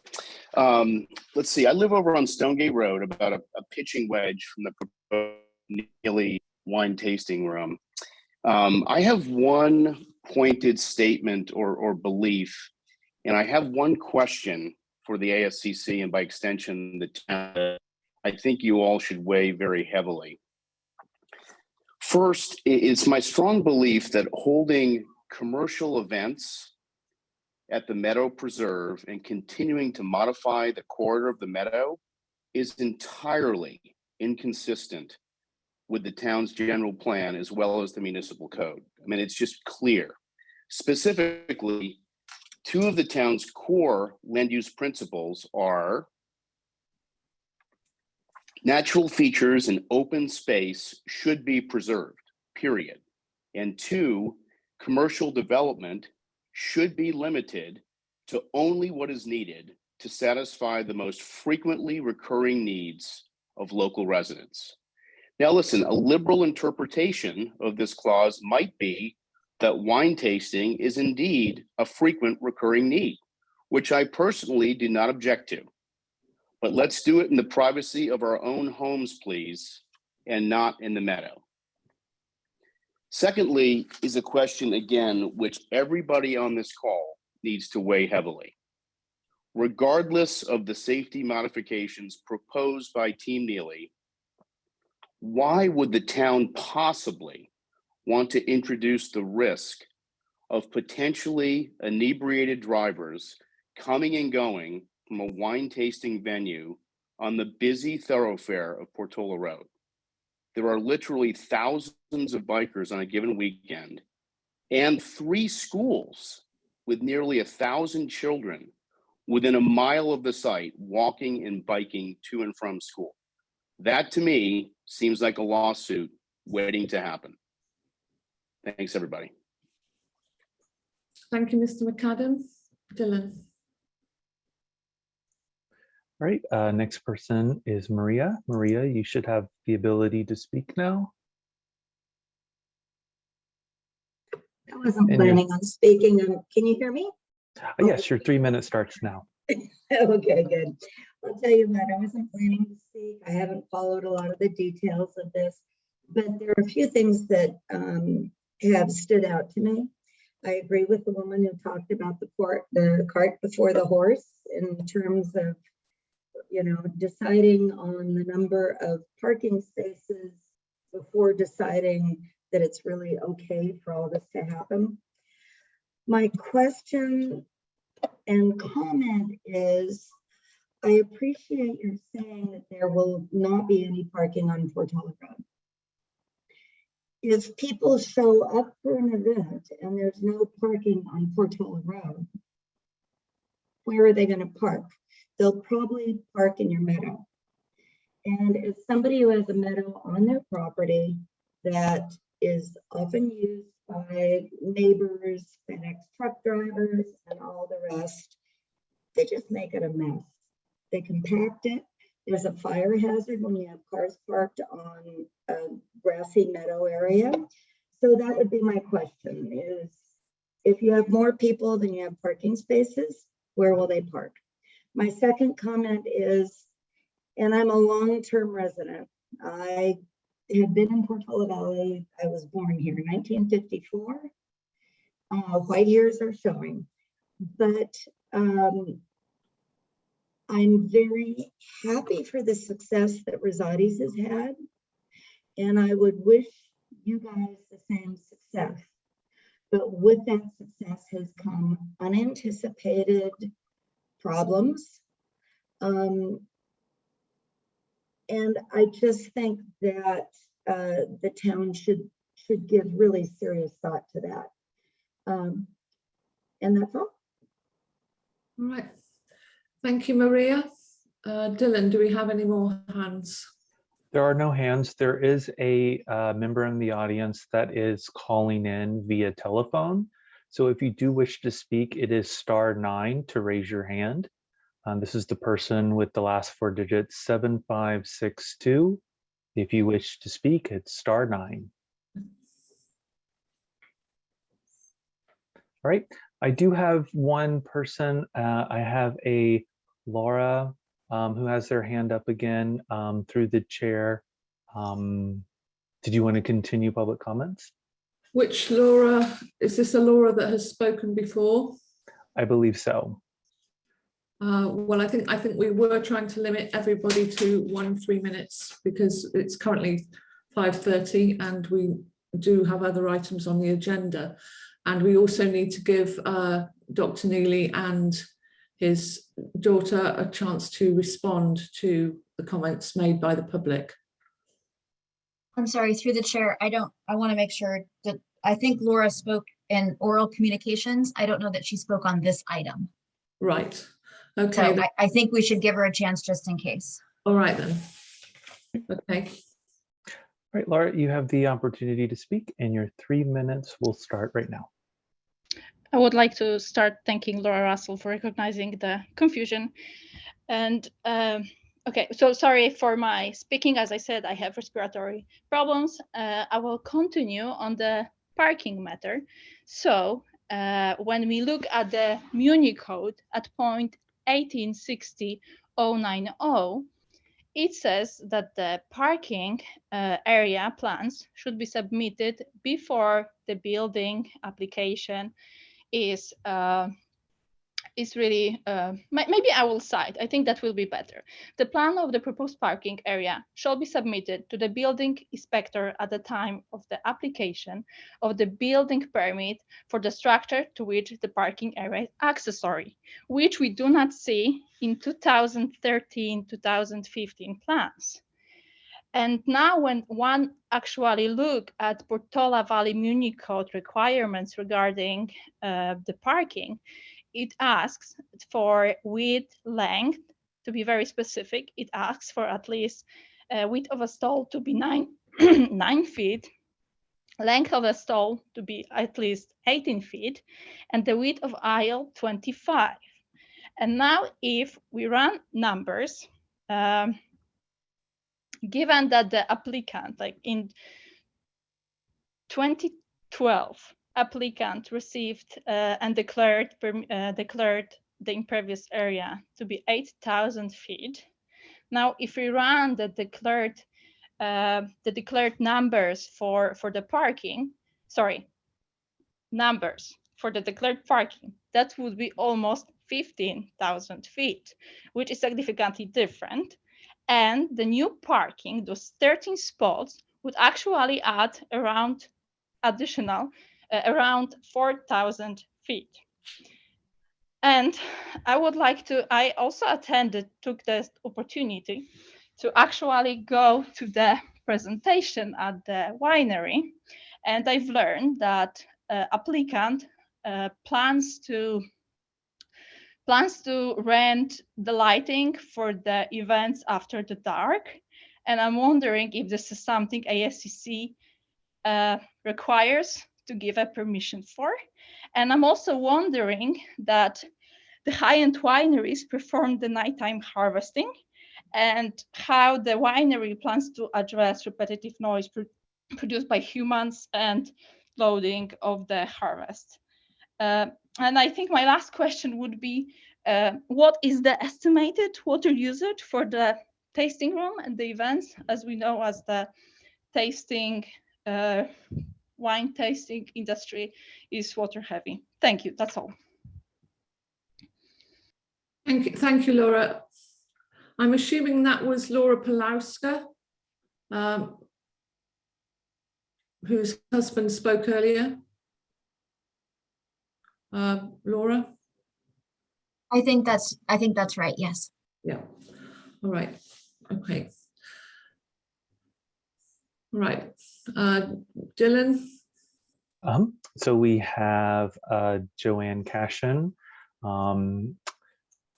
Okay, Joanne, you have the ability to speak and your 3 minutes will start right now.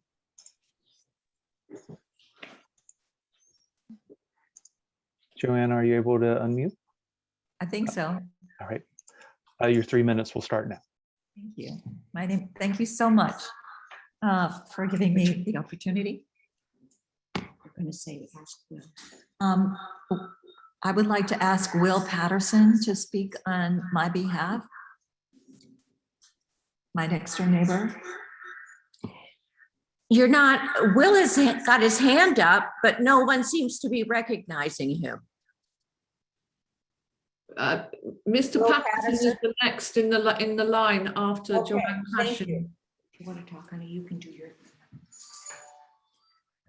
A lot of what I would like to say is rather a repeat of concerns that my husband Skip and I have had since all of this began. We've been residents here since 1996 and been to several meetings during the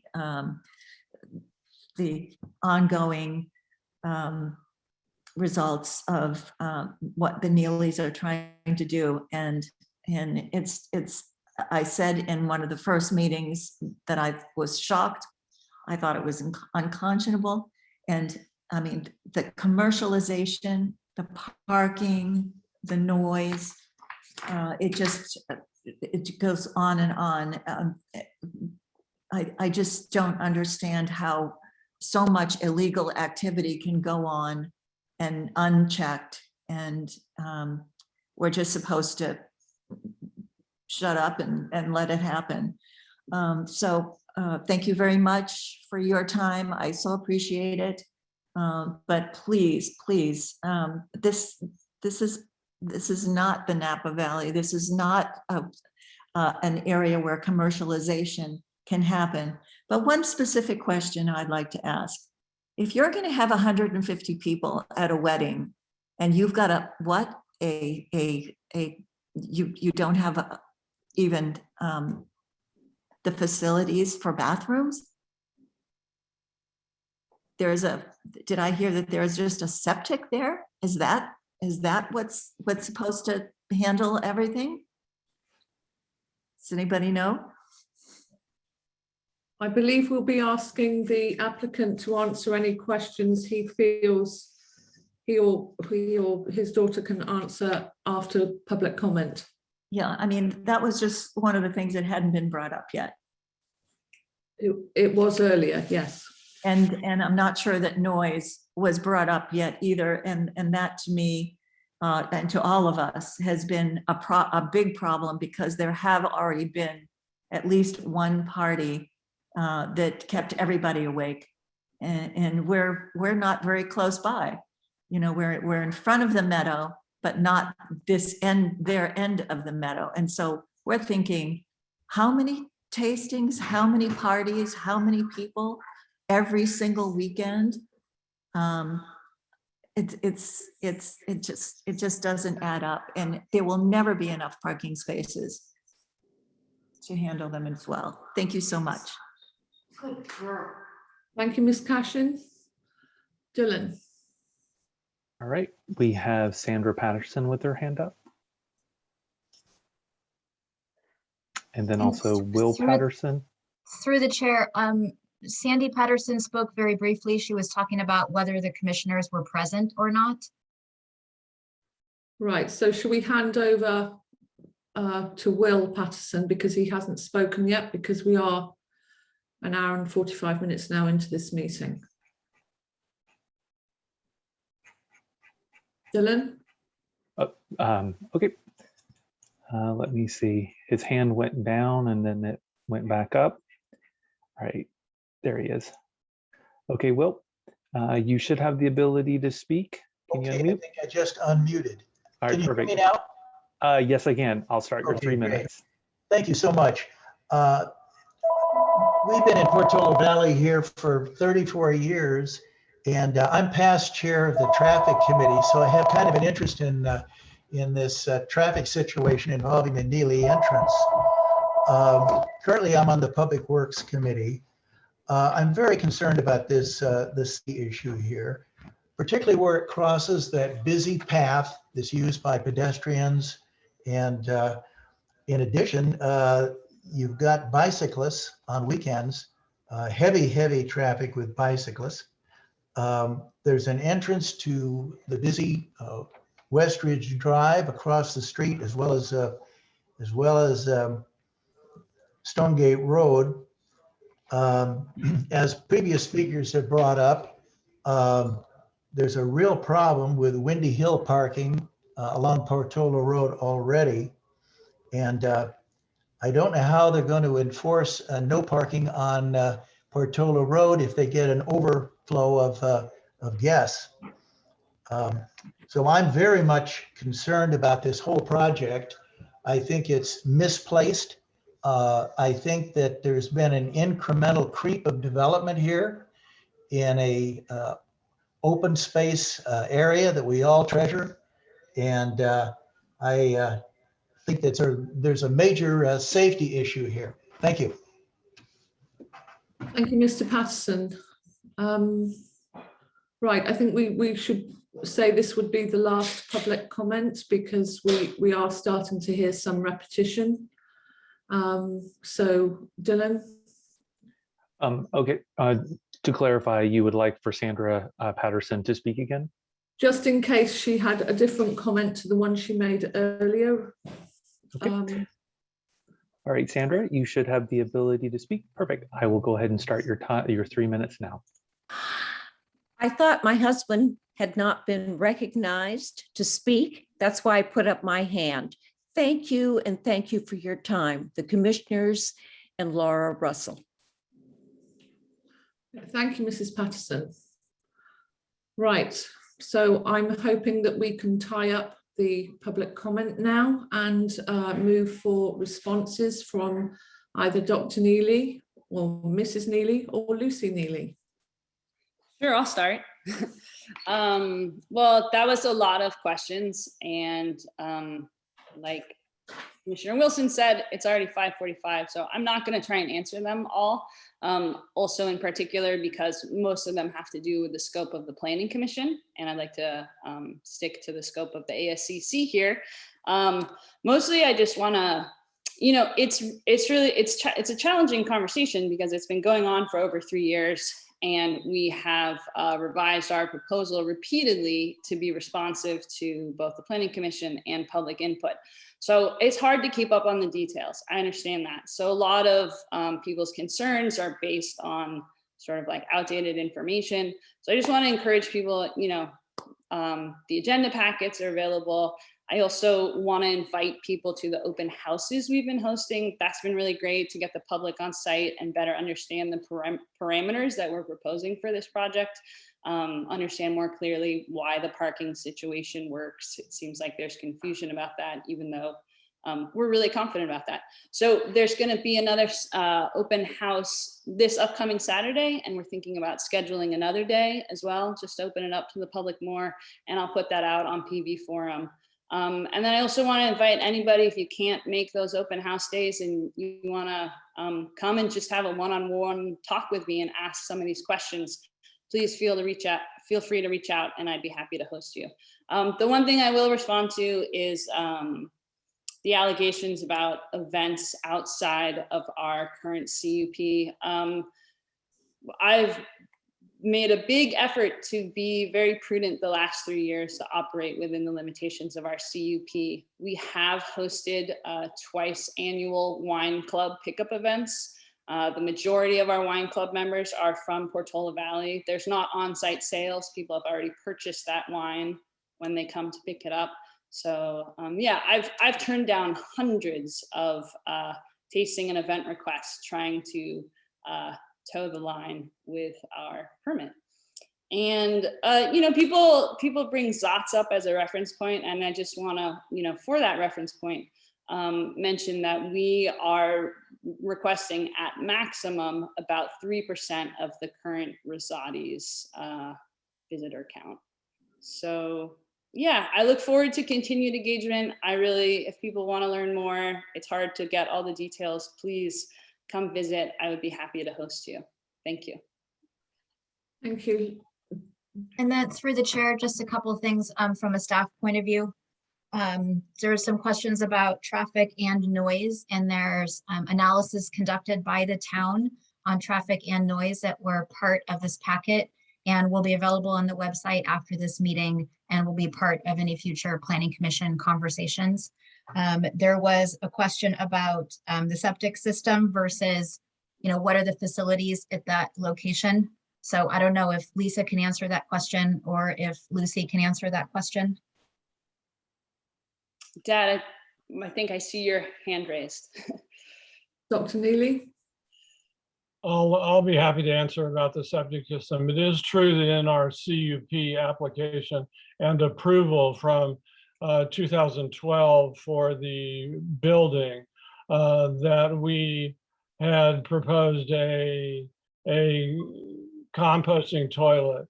In point of fact, the county does not allow composting toilets. So the county recommended and then approved a septic system. And obviously the Portola Valley Planning Department approved it as well, and it went into the building permits. There is also a report publicly available regarding the capacity of the system to manage any of the visitors that we have proposed. So that's available. I'm not sure exactly where in the documents, but it was part of our site plan and application. Let me just speak to a couple other things. I can't go over everything that should more appropriately be discussed in front of the planning commission. But the fencing has been very sensitively done so that we maintain the wildlife corridors. The traffic and noise issues, I encourage everyone to read those reports. There's 250, 300 pages of reports, which should, to any reader, satisfy them about the safety issues. The amount of traffic that we're proposing is minuscule compared to the open space district parking lot or to Rosati's or to the daily traffic on Portola Road. And it's all available in the traffic report. The noise, we've made many accommodations so that we remain at every day of the year under the noise limits that Portola Valley has. So it's all there to be read. Finally, I just wanted to say to Judy Murphy, don't worry about the heritage tree. We're not widening right in front of it. So we are not, while we'll take very special precautions about it, I don't think we need to curve the road away. But on the other hand, we would be happy to work with anyone from the town or a designated member of the ASCC in the field to work out these issues and make sure that everything is done exactly right in the field, particularly in the entry, because we want to make sure everything is done completely perfectly in everyone's eyes. So thank you very much. Thank you, Dr. Neely. Right, so Laura, can I bring this back now to the commissioners for discussion? Yes, that would be our recommendation, to bring it to commission discussion. All right, so Al, would you like to start? You're on mute. There, is that a little better? That is much better, thank you. Sorry. Okay. Okay. I guess I'd just like to start out saying that I appreciate all the comments from the public. I think there was a number of very significant points that they brought up. In general, I think that many of them don't fall under the purview of the ASCC, but I certainly encourage people to attend the Planning Commission meeting and highlight them there. I think that many of them, that's really where they belong. You know, to me, there are really just 4 items for consideration for the ASCC. There's the question of the sign. And, you know, I find that the sign is quite tasteful and looks very good. I think there is a little bit of a question in terms of what the correct final placement. The parking expansion, from my point of view, is modest. The fencing is a big improvement. The gate is a big improvement, and they look good.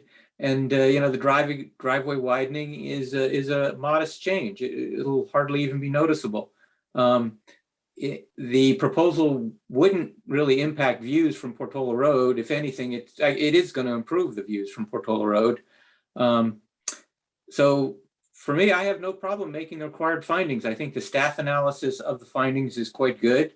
I agree with their analysis. I think that in general, this is a good proposal. I think the proposal is consistent with our design guidelines. And again, I think the staff analysis, it captures my thinking and it is a good analysis. You know, I think that what we should do is send this on to the Planning Commission with the ASCC blessing for the items that are within our purview. There's a number of things that are not within our purview, and I don't think we can really comment that much on the overall CUP approval. That's a very complex item, and you know, the Planning Commission needs to analyze a number of issues to decide what their position would be on that. So you know, my take is that the ASCC should approve this project, should recommend approval, but if the Planning Commission ultimately does approve, I think there are 3 things that the ASCC should have further involvement with. You know, I think that the actual height and final placement of the sign should be reviewed in the field.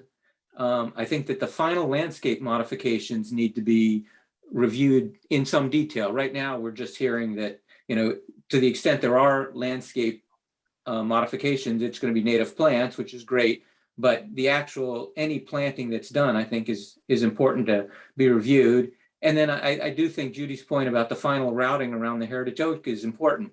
So I think that we should reserve the right to have an ASCC member in the field look at each of those issues if the Planning Commission ultimately does approve this project.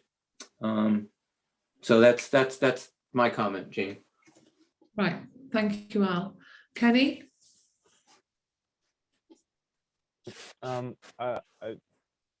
Is now an okay time to ask a question, a quick question of the staff? I think so, yes.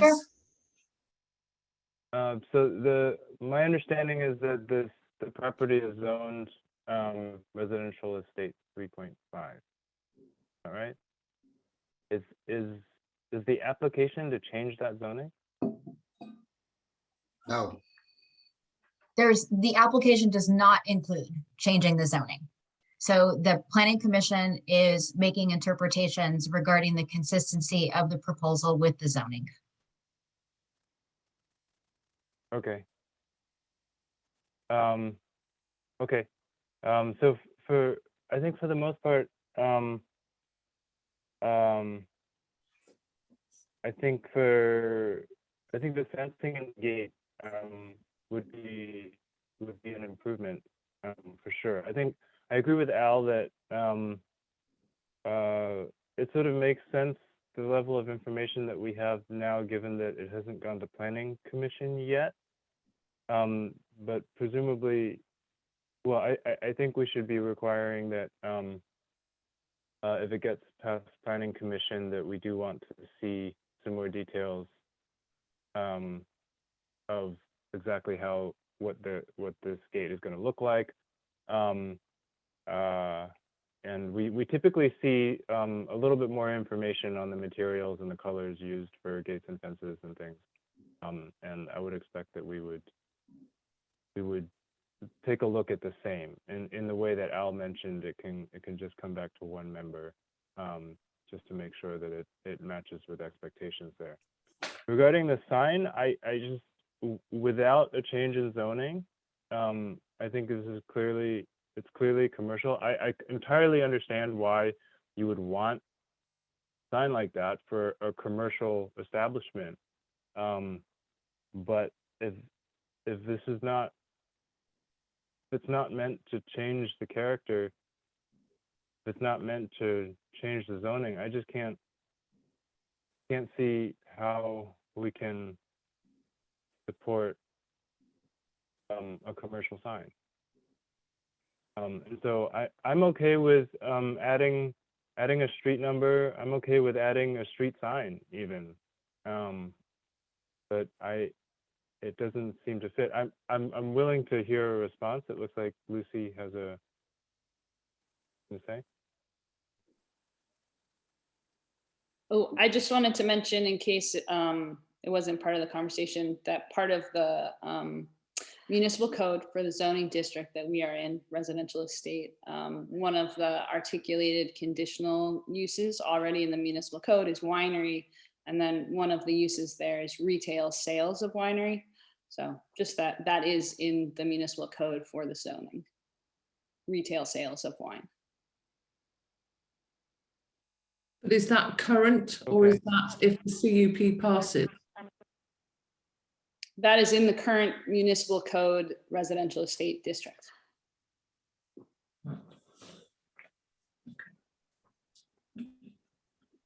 Kenny, did you have anything else? No, I mean, yeah, that's difficult to wrap my head around. It's an important point. I will at this point let you move on to your comments, Jane. All right, thank you. All right, well, I am in agreement with Al and Kenny to the extent that we are only making recommendations to the Planning Commission regarding the entryway features, the uncovered parking, the signage and the fencing. But I do have some reservations about the placement of the sign and how commercial that sign will look. But I do also agree with Al in that we would like as ASCC members to review the landscaping in conjunction with conservation, because normally their ideas and comments are valuable to the process.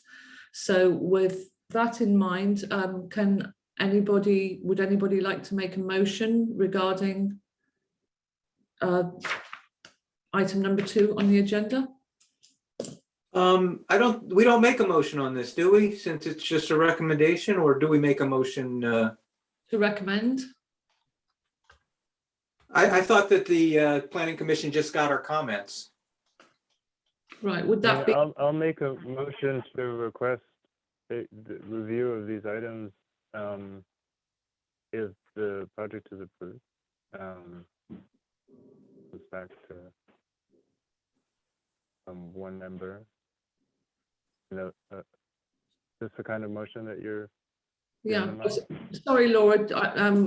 Should we be making a recommendation or a motion?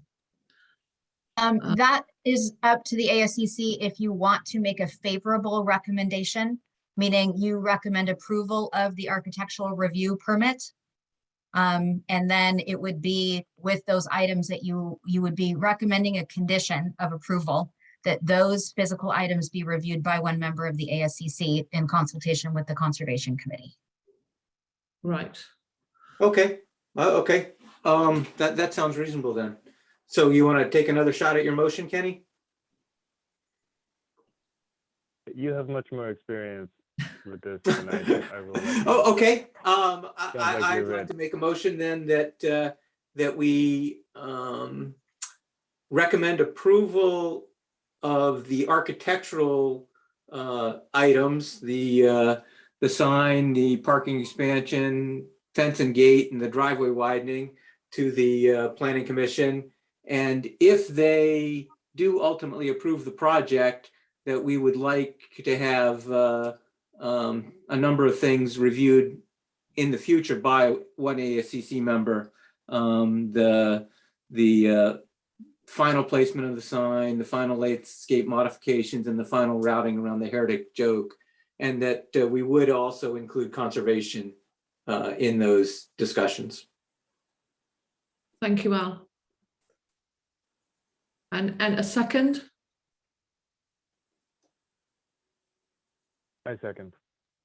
All right. All those in favour? Aye. Aye.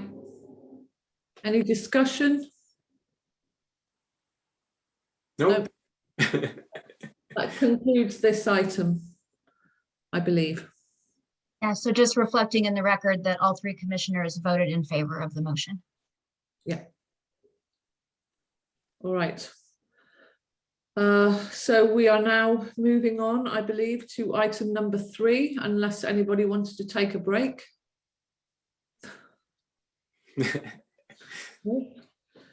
Which is, I'm gonna have to take care of some things in the meantime, but I'm still paying attention.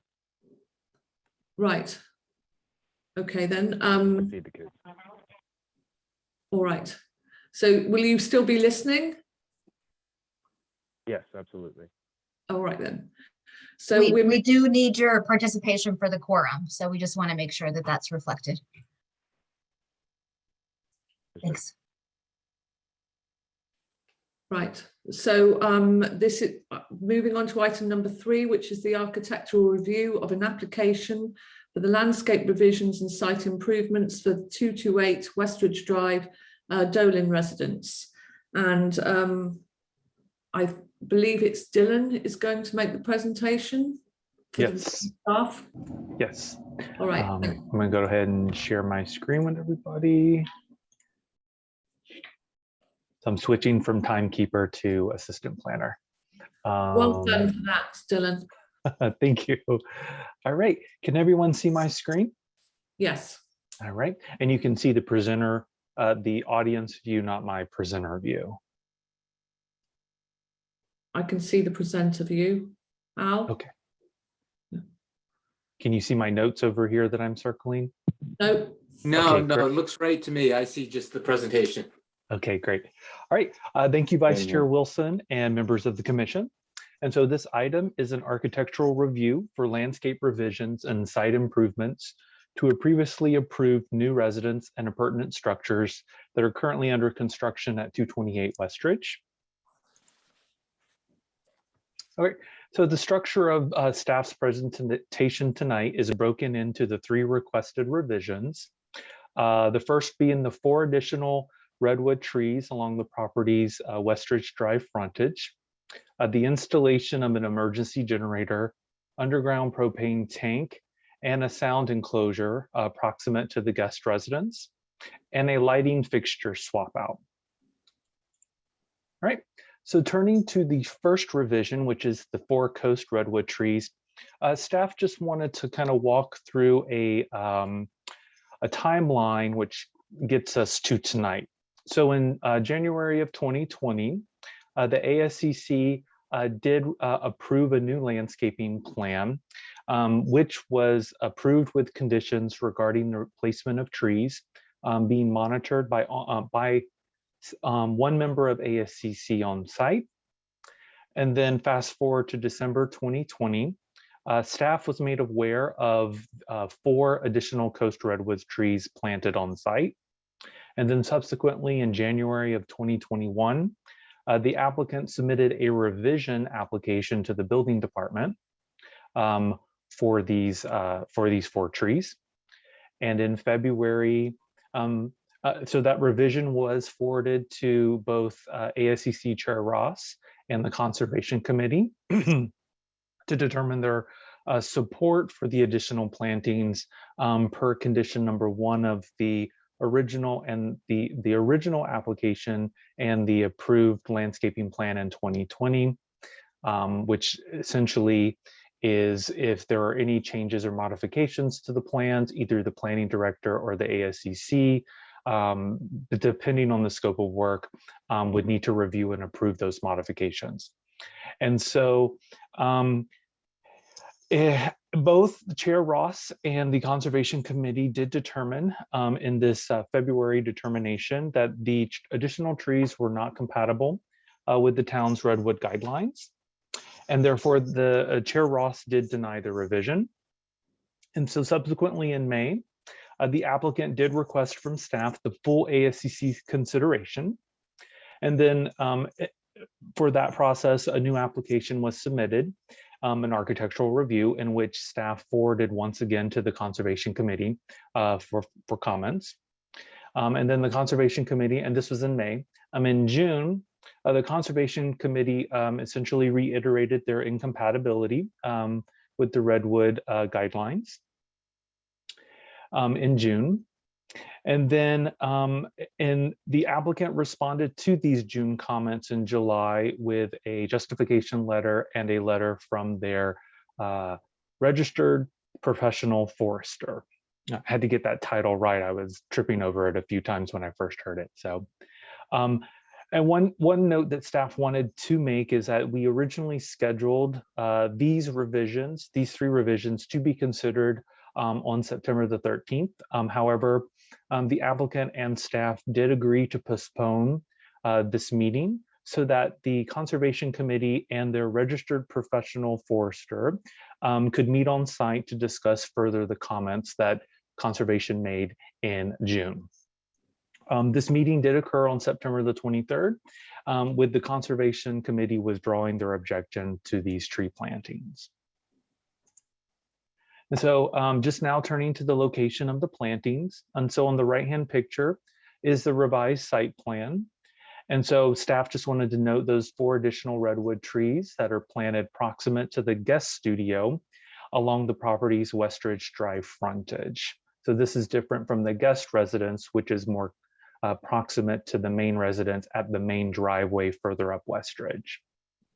And then on the left-hand side is the picture of the planting locations to the right of Westridge as you travel away from its intersection with Alpine Road. So if you see this little curb and the little bit of pavement, that's actually Westridge Drive as it bends around the property. Right. So in determination of approval or denial of this revision, the ASCC should consider Chair Ross's January review, those 3 reviews by the Conservation Committee, those town redwood guidelines that were provided as an attachment to staff's report, and then also the applicant's July response to Conservation Committee comments.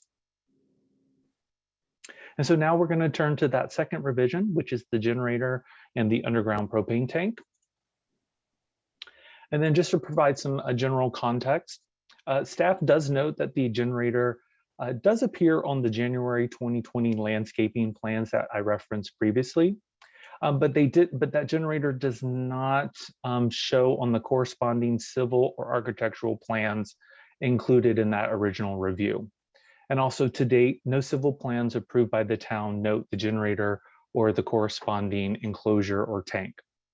And then just in June 2021, we did receive a generator permit by the applicant for the installation of that generator, the tank, the enclosure, and the additional screening of vegetation. And then staff just wanted to note that that generator is already installed on site. And so now with those, now turning to kind of the generator requirements. So the bullets right here. So a few of the requirements that I kind of highlighted is generators do have to have HOA approval prior to permit issuance, building permit issuance. They do need to be located out of required setbacks. For this property, it would be the 50-foot front and 20 side and rear. That generator should be located in close proximity to the subject or main residence, and that it doesn't impact neighbors. Mufflers and enclosures are in good condition and appropriate, and that the sound is attenuated to 65 decibels from a 22-foot distance measurement from the generator. So measuring 22 feet back from the generator or an enclosure, 65 decibels. And so just to walk through some of those requirements and how the proposed generator complies. So in terms of HOA approval, staff did not receive a HOA approval letter for that permit revision that was submitted to the building department. Is it outside of the required setbacks? The plans do appear to show that it is on the 50-foot front setback line. The applicant team can confirm or deny that. Is it in close proximity to the subject residence? And the installed generator is actually closer to the guest residence, which is in front of the main residence. So not necessarily the main or the subject residence as the code notes. Impact to neighbors. The location of the generator currently is at a prominent location off of Westridge. Are the mufflers enclosures in good condition and appropriate? So those enclosures do appear to be within the front setback, and staff just wanted to note that they may not comply with town fencing requirements, which we'll discuss a few slides later. And then lastly, is the sound attenuated at that 22-foot distance to 65 decibels, and the enclosure as proposed does comply with the sound attenuation requirement, which was noted as the project sound engineer letter that was included in staff's report as an attachment. Okay, and so I just wanted to show some context, more context. So on the right-hand side is a picture of the generator already installed on site, and that's the yellow box that's highlighted. From the property's driveway entrance on Westridge Drive. And to just kind of give you kind of some bearings, in the middle of the picture, this is actually the Westridge Trail. And then on the left-hand side is a snippet of the site plan submitted for that generator permit. And then just to zoom it in a bit, or not, let's see. There we go. Here's a zoomed in view. So you have that generator, you have the propane tank, and then this dashed line is the 50-foot front setback. All right, and so just turning to the details and sections for the generator enclosure. So on the left-hand side, you have the enclosure, which is a little over 7 feet. It's a wood fence, a 4x4 with no spacing in between. That's just for the sound attenuation. And then you have the section that further details that. So you have the boards, and then you have the absorber sound blanket, which is attached behind those boards to create the compliance with the town's sound attenuation requirements. All right, so I'm kind of circling back to the enclosure and its compliance with fencing requirements. So this subject property, it is within the residential estate 2.5 acre zone. And so the following regulations apply.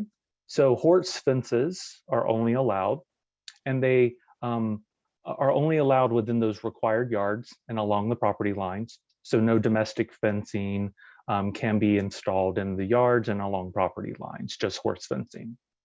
Those horse fences cannot exceed 4 feet in height. And then just lastly, the trail fences adjacent to trails and paths also are subject to a maximum height of 4 feet. And they have to be at least 50% opacity. And then just kind of comparing that to the proposed enclosure. So the enclosure is potentially within the front yard. And so a portion of it may only be required, may only be allowed to be horse fencing. As I noted, it is a slightly 7 feet tall fencing versus the horse fencing maximum requirement of the 4 feet. Same with trails and paths. And then it is 100%, it's not 100% opacity, it's completely enclosed, and that's just due to the sound attenuation. However, it is not roofed. And so just turning into the determinations, sorry about that. Right, so in determination of approval or denial of this revision, the ASCC should consider the town's generator requirements, that's noted, the town's fencing requirements, and whether or not there is a more suitable and or compliant location for the generator and the enclosure.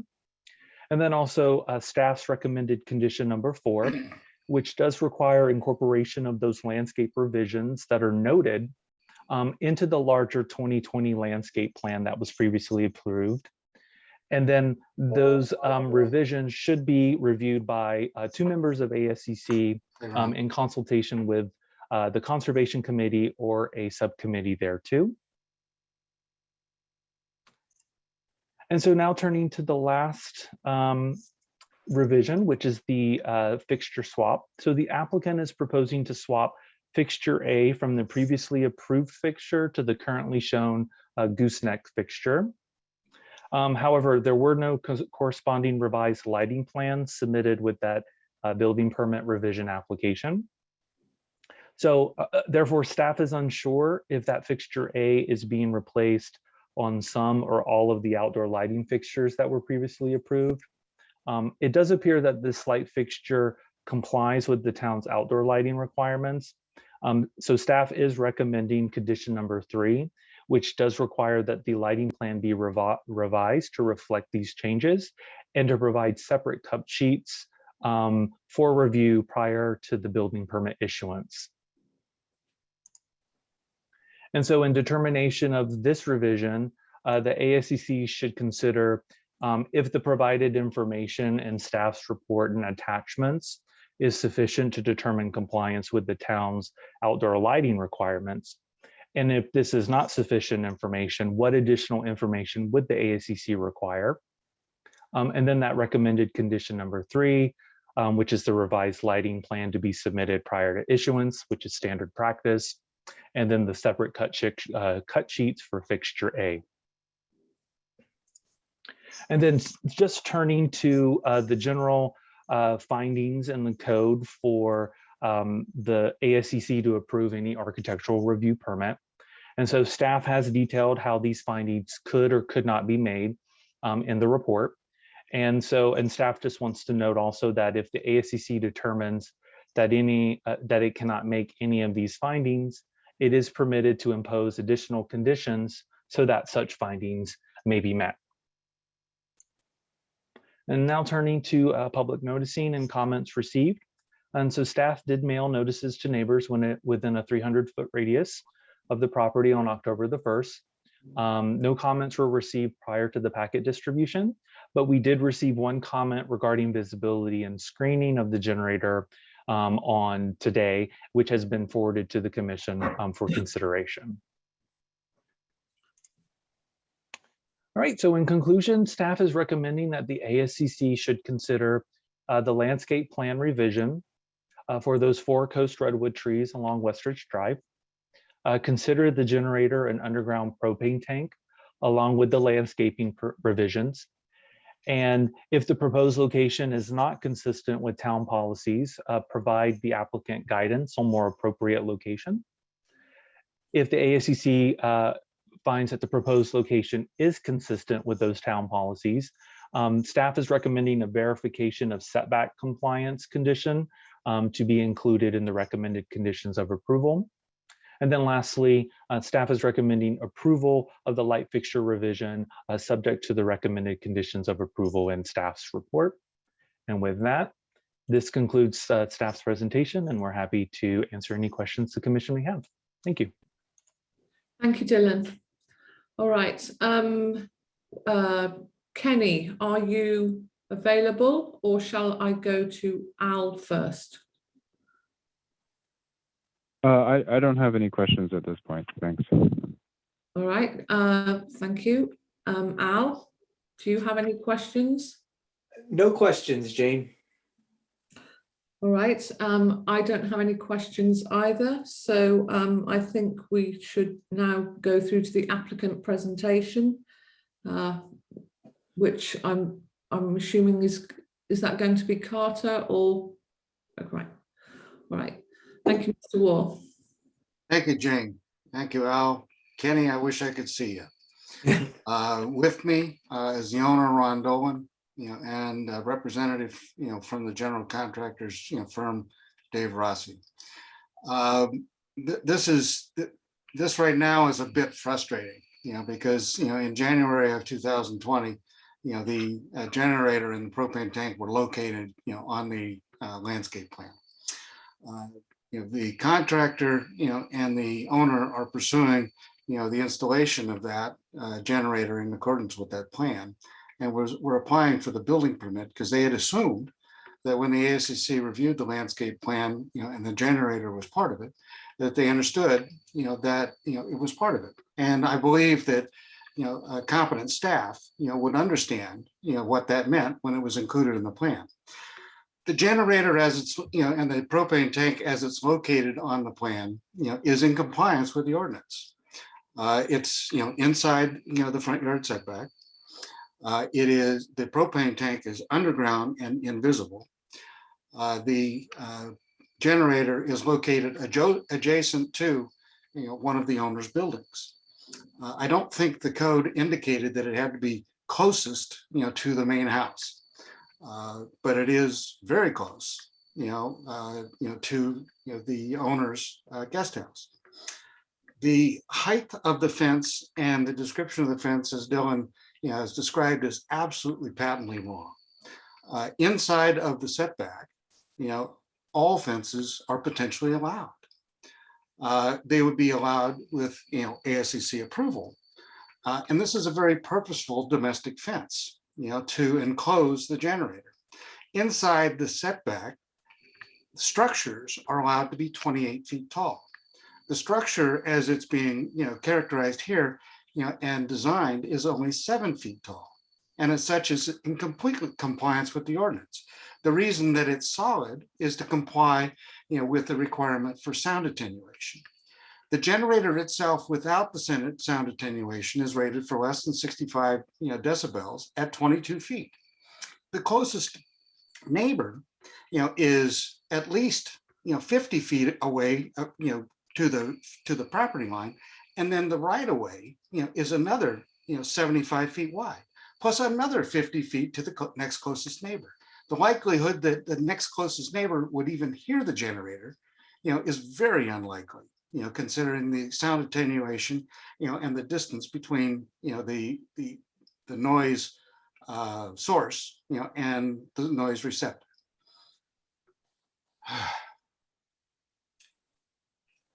The town's policy, if it's the policy, Dylan, to require the HOA approval, for a generator is patently illegal.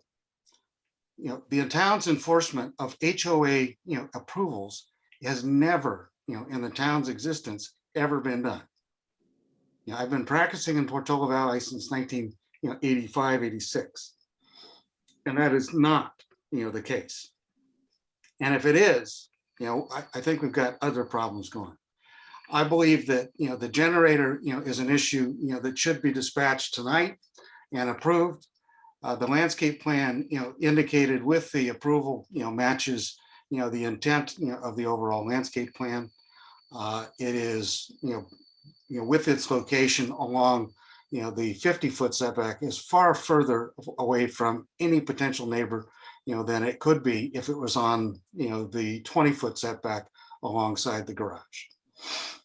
The issue of the trees, the redwood trees were not, on the landscape plan, and they were added. But we verified, very carefully, with our understanding of the groundwater conditions, that there is groundwater for those trees.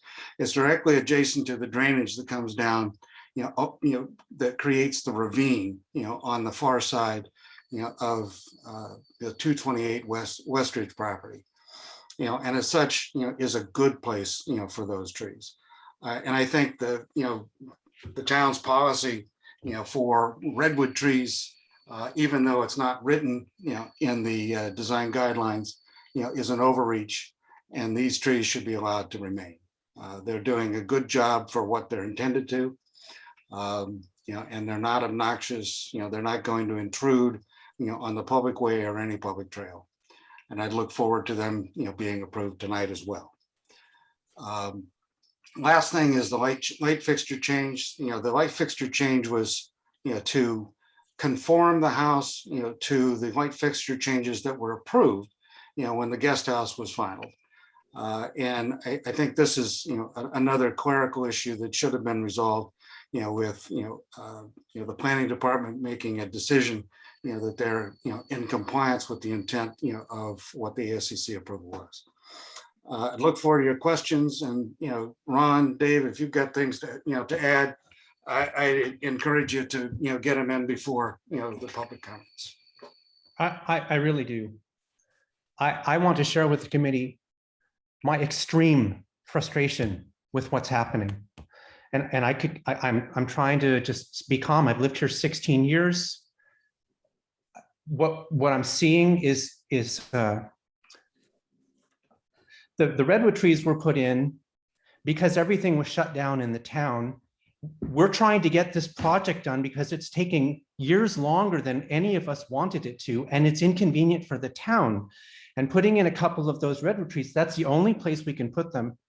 I want to highlight that in Dylan's presentation, he said, well, whatever, those comments were withdrawn because they were highly inaccurate. And they didn't read anything that we had submitted, and they admitted it when they came.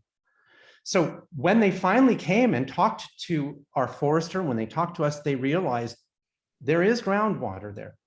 These are fire resistant trees. I could go on and on. There's the same trees across the street, which is why we picked them. I could go on and on about the generator. We put the pad down because ASCC approved that exact location. Everything being said, the lights that have been changed, those are dark sky lights that are on the guest house. Nothing we're doing here is crazy or pushing limits or any kind of a boundary. I can't believe I'm having to deal with this like this. I'll stop here, but I am livid at what I'm hearing tonight. Thank you. If I could add a couple of cleanup items. Number one, the generator is not installed. It is not hooked up. The pad was constructed based on the prior ASCC hearing approval. We applied for a building permit to install the generator. It is just resting there. It took 9 months to order the generator. It was ordered after the original ASCC approval. Secondly, for clerical, the original building permit was submitted in March, not June as it's shown. I think also the fence ordinance with respect to closures is the more applicable ordinance, and it does meet all of the enclosure requirements for the ordinance. I think it was misinformation or a misrepresentation to only list the fencing that the staff provided. Also, we did provide a lighting plan with a submission for the revised lighting. Only 2 lights were revised. The front 2 lights, the lighting plan was included. These lights were approved by ASCC with the guest house, and we just changed these lights on the main house at the front door, and only 2 of them were changed. Mr. Dolan's correct. The comments made on the trees were incredibly misinformed and misunderstood.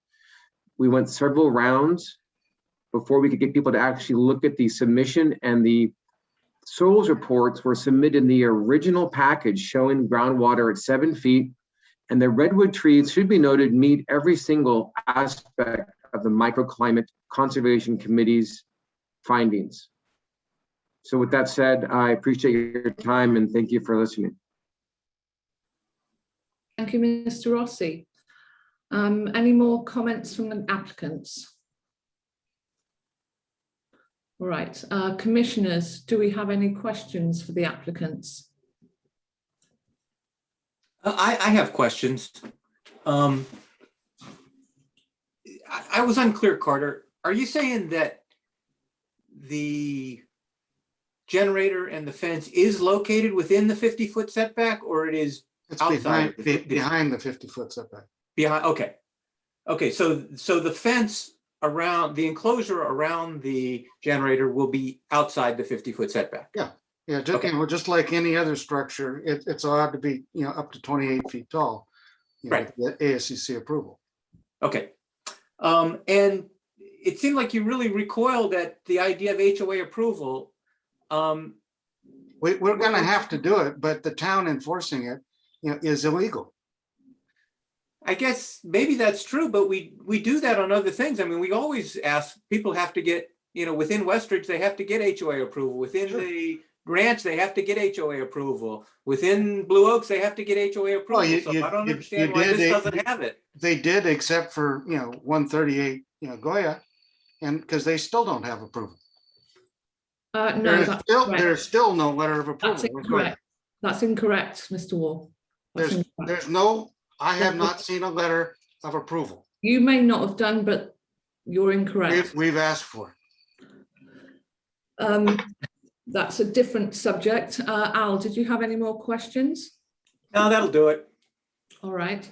My questions are, what other sites do you have for your generator? None. Wait, what?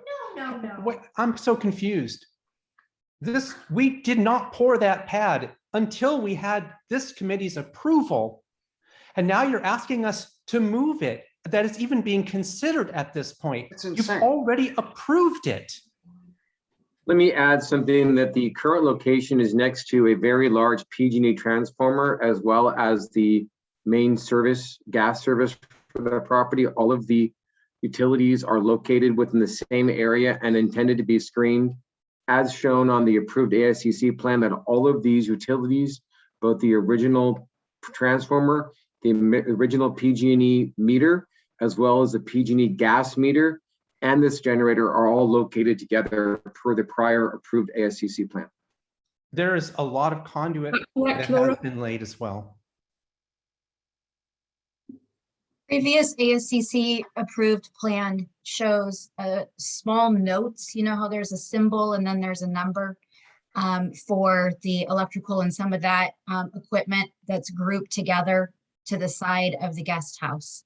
It's not shown on the civil plans. It's not shown on the architectural plans. There's no elevation. There's no fencing detail. It's not to scale. It's just a little note. And so our determination was that the actual final location of it, the appearance of it, those things were not approved by the ASCC with the previous approval. It's also in a slightly different location. It's shifted over a little bit from where it was shown on the landscaping plan. So we recognize that there is a disconnect here, but it's staff's interpretation that the details of the generator have not been approved by ASCC. And so it's either left up to the planning director or the ASCC to approve changes. I referred it to the ASCC because I thought it was significant. The exact location, the enclosure detail, I found to be significant and worthy of ASCC review. Right, I agree.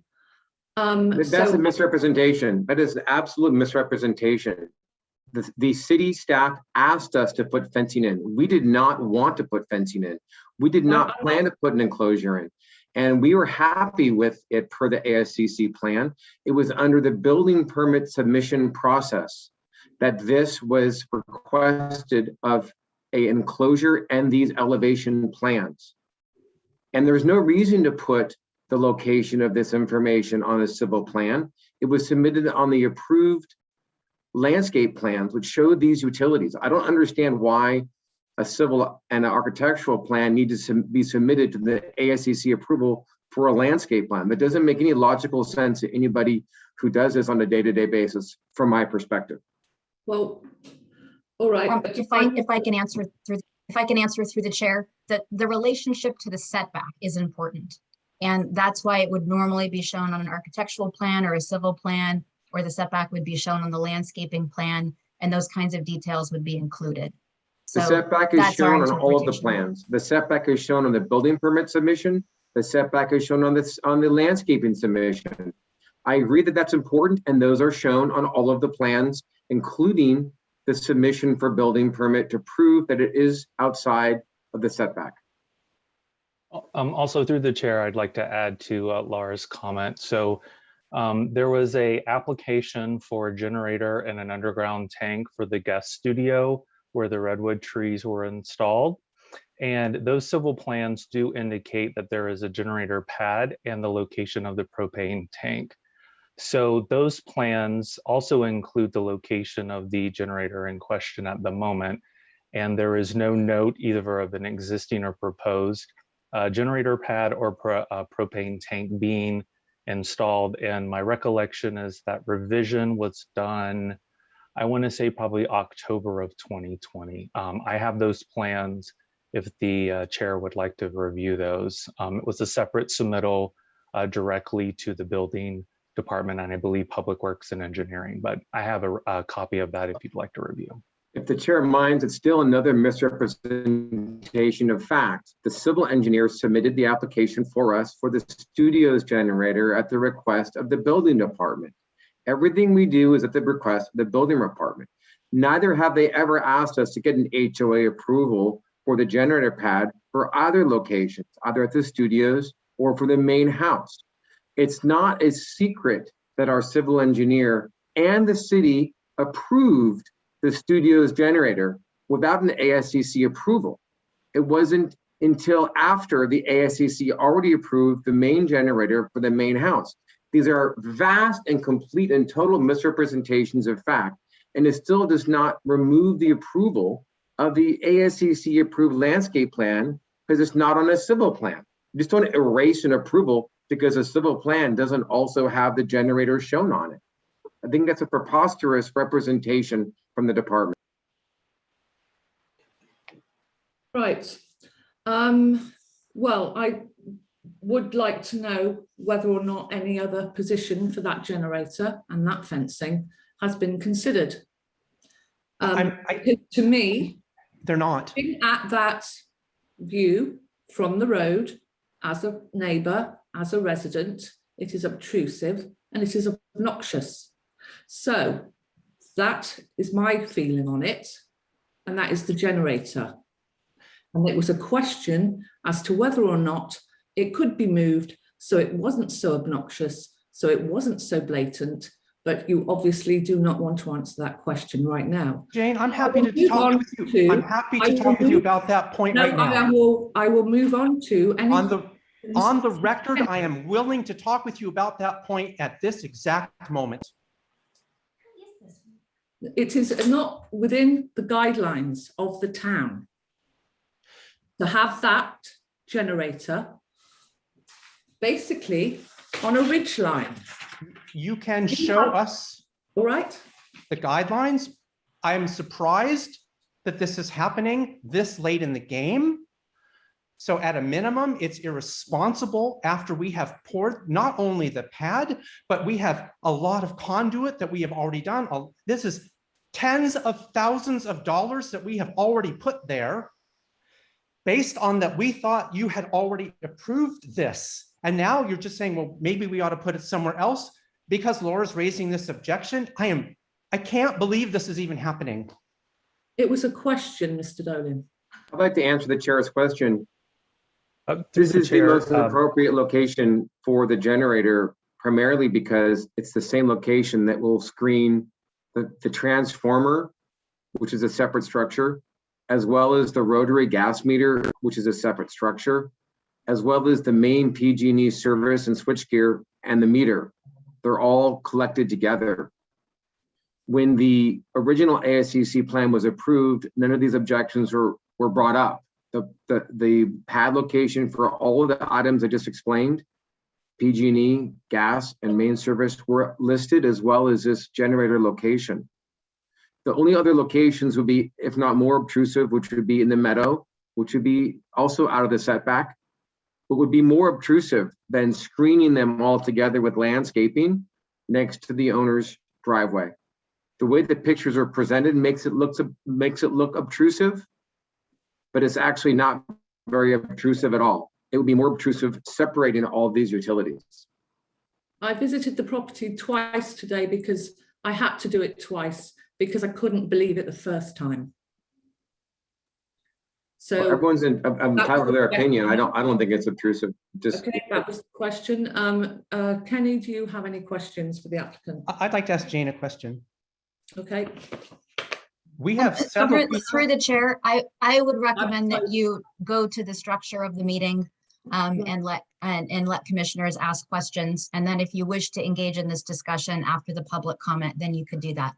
All right, thank you. I was asked a question.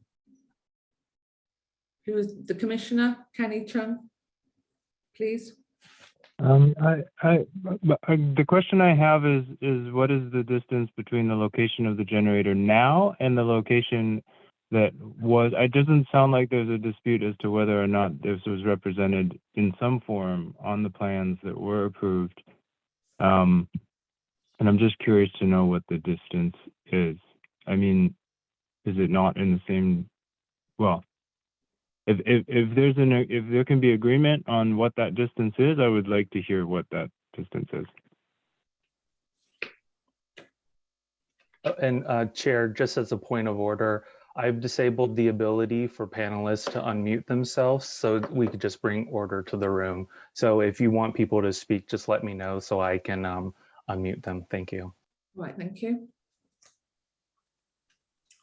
Right, so Kenny, who would like to answer that question from the applicant's team? If you could raise your hand. Right, Mr. Rossi.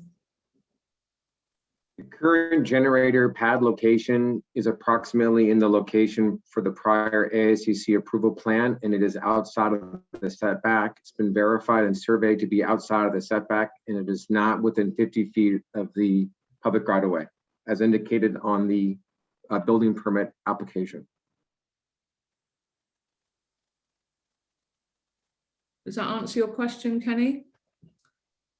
And understanding that I get that there was a disconnect in how it was what was meant by the representation in the previously approved plan, but does staff agree that it's in the approximate location of how it was marked on a previous plan? Even if there's disagreement on what that marking meant? When I look at the plan, I think it's in a slightly different location. I think it's shifted the way that it's shown on the landscaping plan compared to the way that it's shown on the current plan. I mean, we could try to show that through a screen share if the commissioners would like to see that. Yes, please. Okay, so Dylan, is that something that we could pull up with the previous landscaping plan and then the currently proposed plan? Yeah, give me a moment to pull everything. Okay.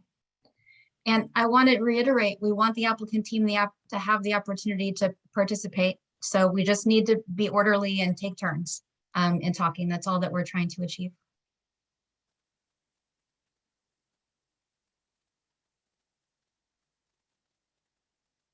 Through the chair, do you want to take Ron Dolan's comment, or do you want to pause for a minute as staff is pulling up those plans? I'd like to wait until we've seen the plans, please. Okay.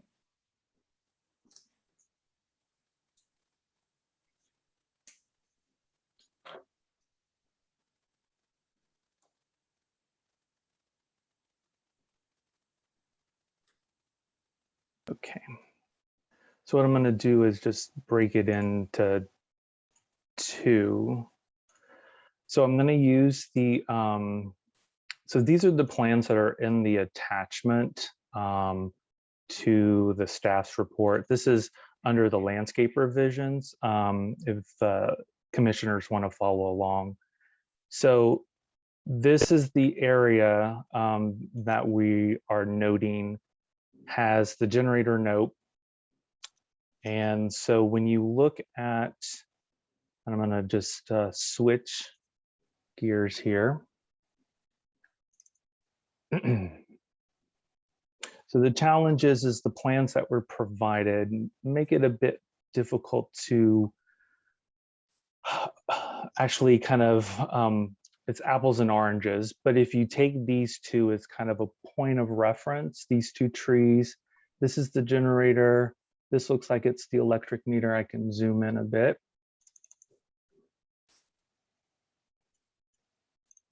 So if you just look at the grouping, you have the gas meter, the electrical, and the generator. If we switch back to this, it's a little, so if you look at these two trees, which I can try to double, let me see if this I was looking at the relationship to the building and I was reviewing it myself. It does seem shifted over. Yeah. Away from the driveway to my eye. Yeah, let's see. Here, I have to blow this out. Okay.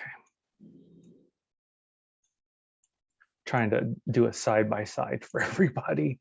Just bear with this. Okay. And I was not able to identify the setback line on the landscaping plan. Correct. So this is, if I can just kind of close these in a little bit more. I appreciate everybody. So let's see.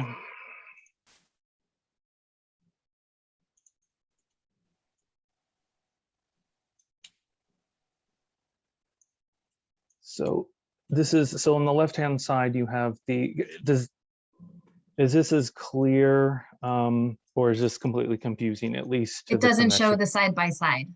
Okay. Let me see. So I think all we can do is toggle, but I think, you know, from staff's eye, the generator is in a slightly different position and that it shows the relationship to the setback line. And the previous plan, we didn't have that information. Yes. You know, or as I mentioned, or the construction details. So commissioners, is this helpful? Do you want to see the landscape plan again or toggle back and forth, or what would be helpful? If you could just switch back to the very landscape plan once would be enough for me. Okay.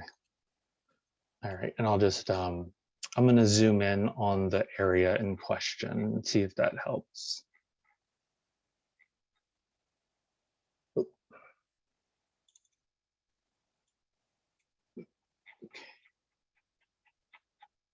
Now it looks like it might be freezing up, Dylan. Yeah, it's just the Adobe, it's just trying to cache everything. It's just a lot. So this is just a zoomed in version. So this is number 8. So we can't see in this view. It's just frozen. Is it just frozen? Okay, yeah, we can only see a little sliver of it. Okay, let me see.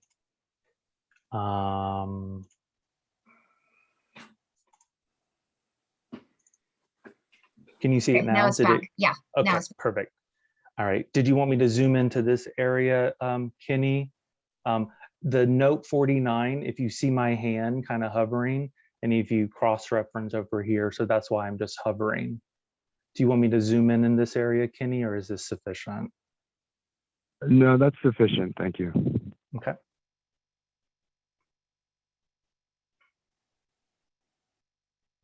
So through the chair, I think at this point, you have a choice. If you feel that you're still in the question and answer period for the applicant, then we could let the applicant respond, or you could take public comment and then come back for discussion. I think we should let the applicant respond before we go to public comment. Commissioners, do you agree? Yes. Right. Through the chair, Yeah. would you like me to resume the ability for the panelists to unmute themselves just for order in the room? Yes. Oh, it's for the chair. So they have the ability to unmute themselves again. Yes. Thank you. And the only thing I would like to add is that the conversions of all of the utilities, predominantly PG&Es in terms of gas and power, is the only deciding factor on where that pad got located, different than the drawings. Those drawings are representational, and there's a lot of utilities going into that location and going out of that location. So I just want to make sure that the commission understands that and locating that position. All right, thank you, Ms. Carter. Did you have a comment, Carter? I think it's pretty clear, that the landscape plan, identifies where the gas meter is, where the electric meter is, and where the generator is going to be. And they're within, a few feet of each other.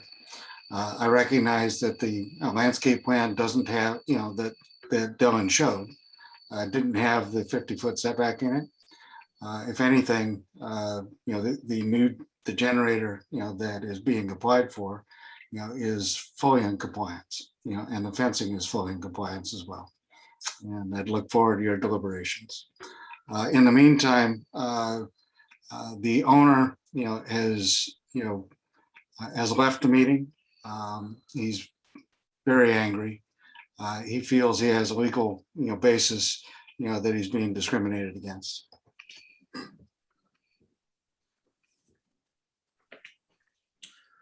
All right, do we still have Cara around? No, but I think we should continue with the meeting and your deliberations. I think you should go to public comment and continue. All right then. Okay, let's open it up for public comment then, please. So we have a hand up from S. Dolan.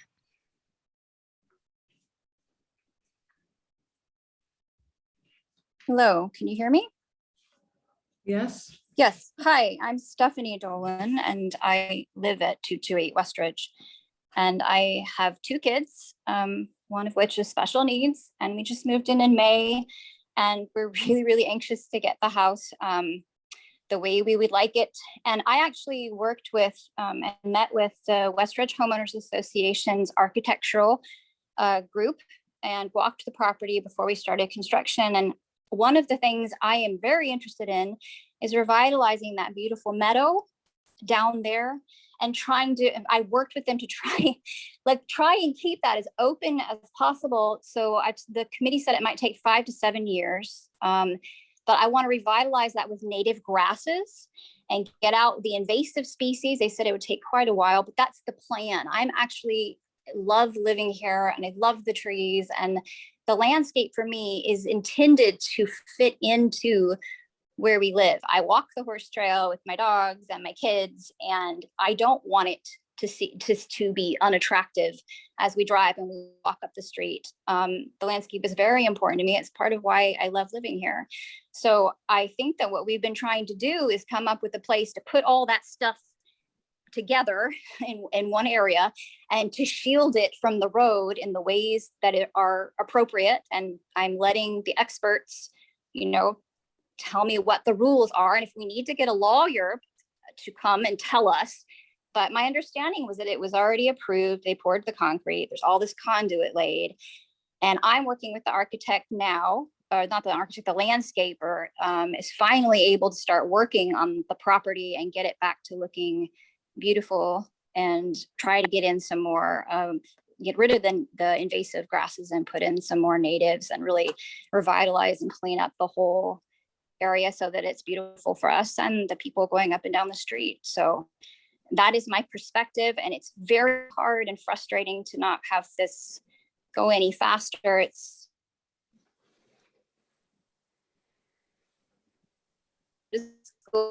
to finally turn in town. I cannot wait to get all this resolved. So from my perspective, I know that it's been challenging with COVID for the town and all delays and everything.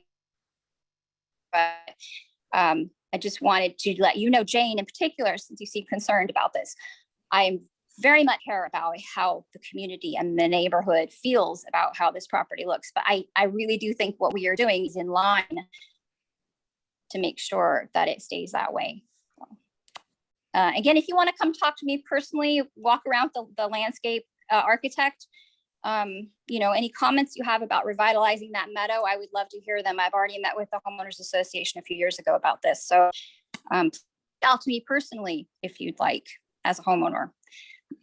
But what you're doing, it sounds to me, is kind of illegal, cutting off our right to protest in a meeting just because it's not public. So I don't want to have to go that route, but I think that if we're not seeing cooperation, that may be the road that we have to go. So that's all I have to say. Thank you. Right, thank you.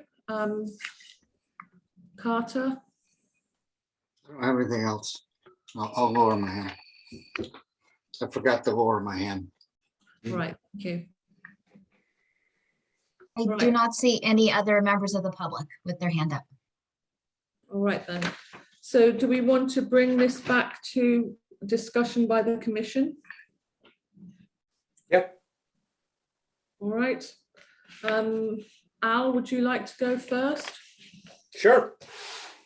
Let's see. We got the three different issues that we're talking about. I will start with the light fixture. I don't see any issues with that. It looks fine to me.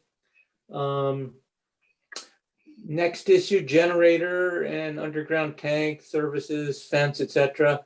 I don't have the same level of heartburn, I guess, as everybody else, as long as the fencing and generator are outside the setback area. It seems to me that it's legal, and I think that with some level of appropriate screening of landscaping plants, it's going to be okay. It's not ideal. It'd be nice if it could have been somewhere else, but I understand the position of the applicant team, and I think they've got some reasonable reasons for why it is where it is, and I think that those can be mitigated by planting choices. I do think that it's important that it be outside the setback. If it's not outside the setback, then I think that there's a problem. And then I think that something will have to change. But, Carter says it's outside the setback, so I'm okay with it. I do have some heartburn about the redwood trees, not because they're redwoods. It seems like all the focus has been, is a redwood appropriate there or not? And to me, the real problem is that their trees are planted in a line. It's a hedge, essentially. It's not a perfect line, but it sure is close to a line. I was over there today, and it looks like a big, ugly redwood tree hedge to me. And to me, that does not meet the guidelines in the landscape guideline section of the design guidelines. Is very clear. Avoid linear plantings, plant in random growing areas. So that's the heartburn I have. The other two things are okay with me, but I'm uncomfortable with if it was 4 oak trees, I'd object. If it was 4 big bushes, I'd object. It just looks to me like it's a hedge. And I don't think that's appropriate as you drive up Westridge there. So that's where I am. The other two items are fine with me. Right, thank you, Al. Kenny? I think I have similar sentiments to Al. I think the lighting fixture looks fine. I think regarding the fencing and generator, I also believe that if it's within the setback, it seems approvable. But more so, it seems very clear that this issue with the generator is a sort of misunderstanding as to how things are represented and approved, and given everything that's been going on, that could excuse that kind of misunderstanding, and the fact that we have, as a committee, have approved a plan that indicated a generator in the close vicinity. I think that's approvable at this point in terms of the fencing and the closure, and have to thank the applicant for the willingness to do this fencing and enclosure to try and improve the visual impact of this. Regarding the redwood trees, I don't know if I feel comfortable raising sort of new concerns as this comes through the meeting process over and over. I hope that the nature of these redwoods could somehow combine together with the redwoods across the street, visually and structurally, to be honest. My understanding of how redwoods are structurally, it's actually can be a bit of a hazard if they're planted in a linear fashion, but because of the way the root structure works. But in terms of what had been stated as the original reason not to, or to need consideration of these redwood trees regarding their suitability, the Conservation Committee is okay and has revised their opinion based on the information provided by the applicant. I think that's approvable as well at this point.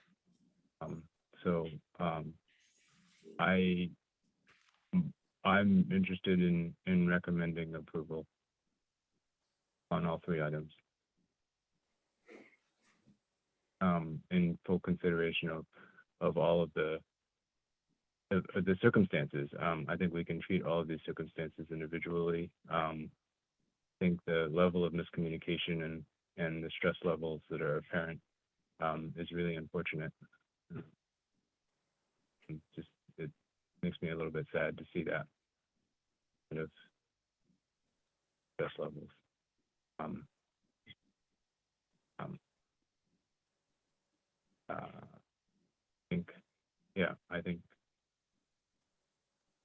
I don't think there will be a takeaway from this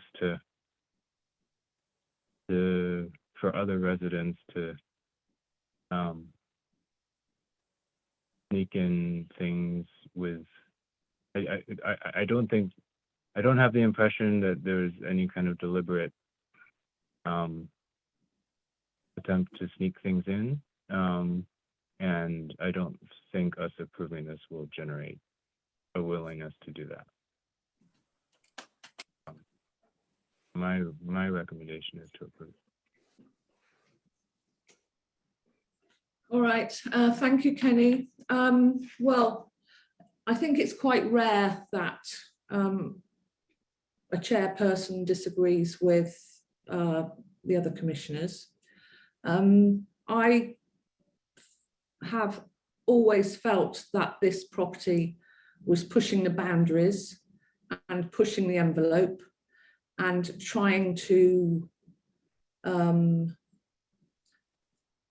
make things more obvious and more blatant, and that it didn't fit in with the Portola Valley town guidelines, which are to melt into the landscape, to be unobtrusive, to not be obnoxious. And so I feel that about the generator and its current situation, and I feel that about fencing.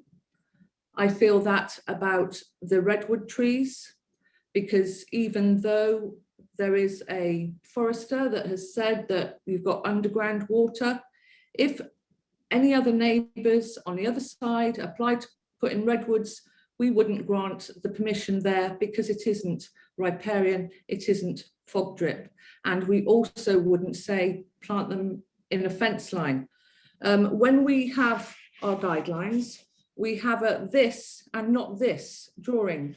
And on at least 3 items, this residence goes with the not this part of the drawings. So one of those is fencing and landscape. One of those is the way something is sited. In fact, the only thing I can possibly agree with is the lighting. So I think we may have to split these things down into 3 separate items for a vote. And obviously the majority wins. But if Laura has got any other guidance for me on this, I would welcome it at this point. I think splitting it would be a good way to go, given the feedback that we've heard from the commissioners so far. I would refer everyone to the draft conditions of approval. So one thing I would note is that as we have drafted condition number 4, a revised landscaping plan detailing the additional landscaping for screening the generator would need to be incorporated into the landscaping plans that we have on file. And as drafted, it would have 2 members of ASCC in consultation with the Conservation Committee to look at those revised plans for all the final details of that. So I don't know if that's what the ASCC would want to see or not. So I would just ask you to think about that in any motion making or any decisions on those conditions. All right, so do we have any body willing to put forward a motion in line with motion number 4, recommendation number 4?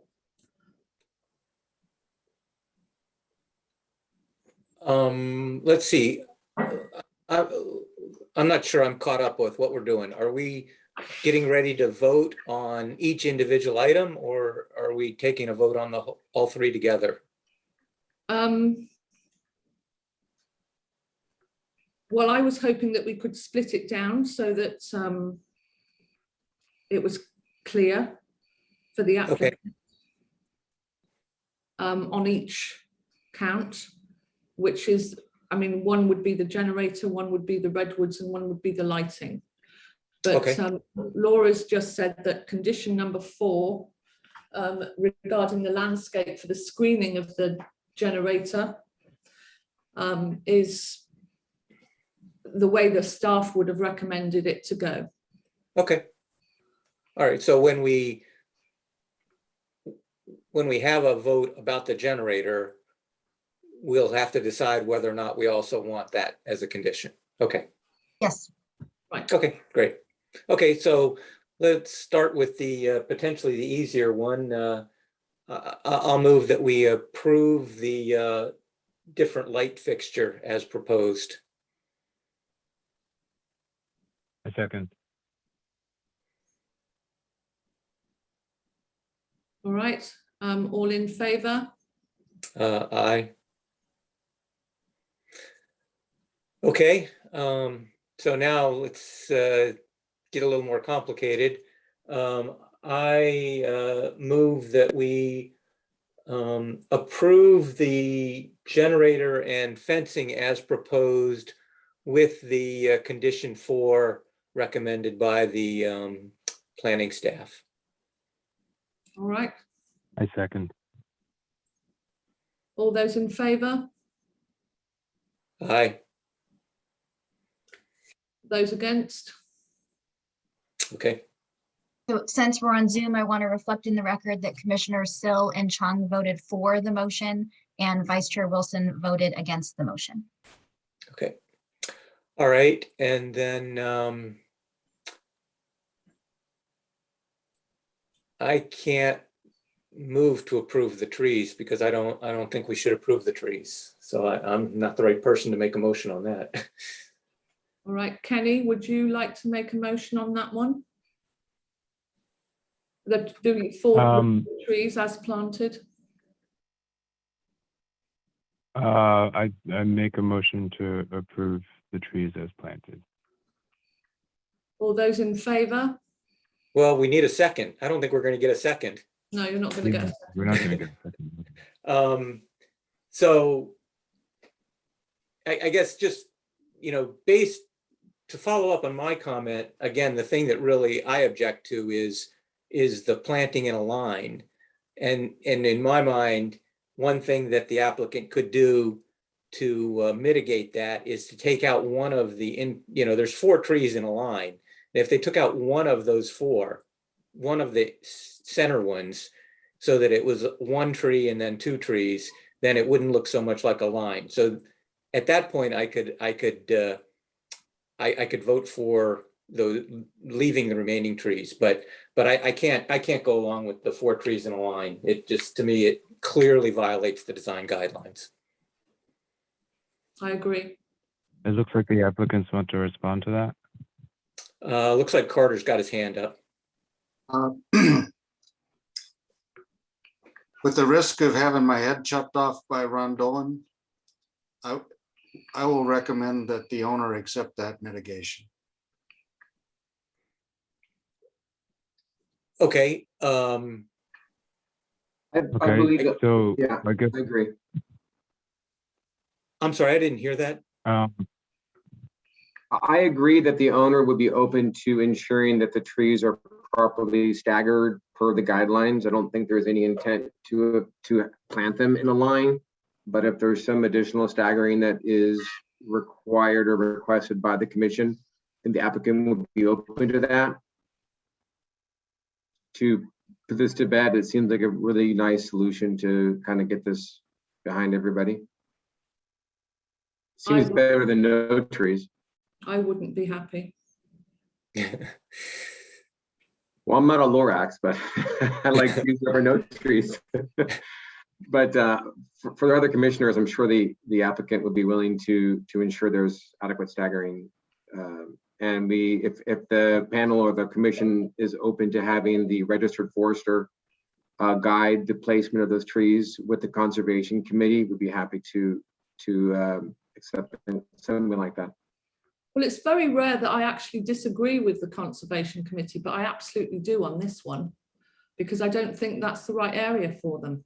And it's just going to affect, I know that Mr. Dolan thinks that the immediate neighbours aren't affected, but it's not just about the immediate neighbours when you're talking about those redwoods. It's about people daily going along down Westridge, up Westridge, the neighbours to the left, the neighbours to the right, and they're all going to be affected by more redwoods in that area, when on the other side you do have a fence of redwoods which were probably planted 20, 30 years ago, and the owners haven't taken them down yet.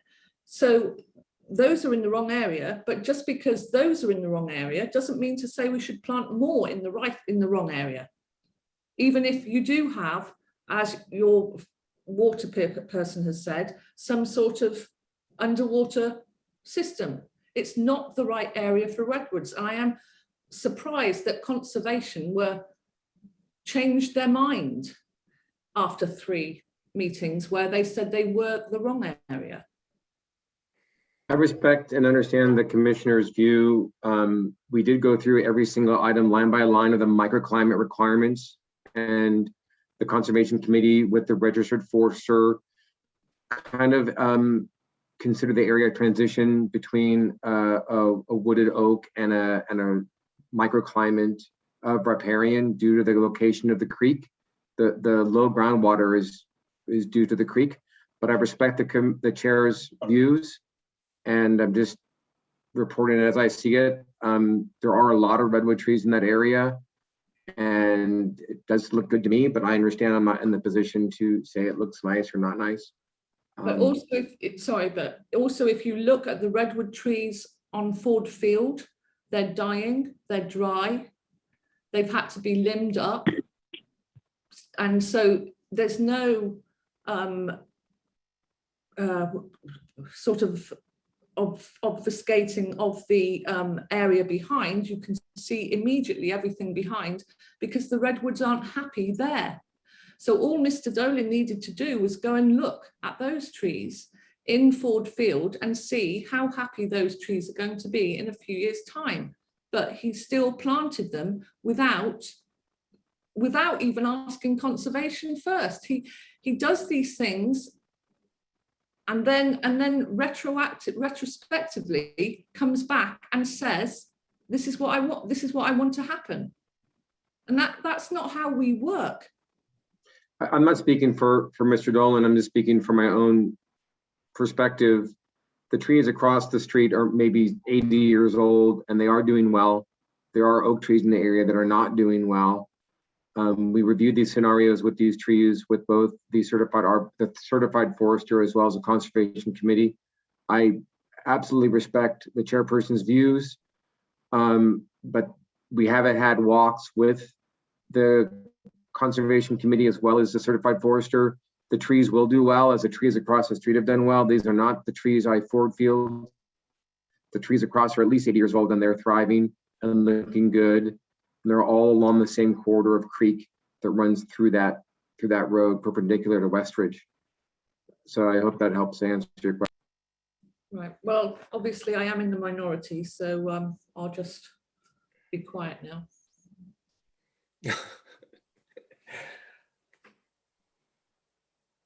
Yeah, I mean, I think that I went into this, Jane, with, I guess, basically kind of the opinion that you're taking now. But I guess to me, I place a lot of weight on the fact that the Conservation Committee withdrew their objection. I mean, to me, that's significant. I haven't seen them do that before. And, so I guess since I'm not near the expert at landscaping and gardening that you are, to me, I just kind of go with what the Conservation Committee says. And the fact that they have withdrawn their objection, I'm no longer getting a lot of heartburn about the redwood trees. Like I said, my heartburn was that they were planted in a line. And if we can do something to mitigate that, either, move one or two of them or get rid of one of them, something so that it doesn't look like a giant redwood hedge, then I'm comfortable with what we've got there. Because it does look to me like when you cross over Westridge, there are some healthy redwood trees. Yeah. So the ones around Ford Field, for whatever reason, they don't look good, but there are some healthy redwood trees across Westridge. Right, okay. Well, the motion is made to approve the redwood trees being not linear, being one less, or being clustered or grouped together. So all those in favor? I'm sorry, I want to make sure we've got it accurate on the record. The last motion that I have down was a motion by Kenny to approve the trees as planted, which did not have a second.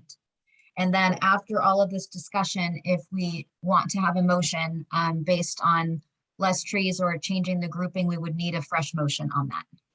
Okay, how about if I take a shot at it? How about if I move to approve the redwood trees with some modification to eliminate the linearity, so that either one of the middle trees is removed or the trees are moved in such a way so that it looks like a cluster as opposed to a line, and that we're going to have to, so 2 ASCC members need to approve that, since that's what we're already doing with the generator landscaping.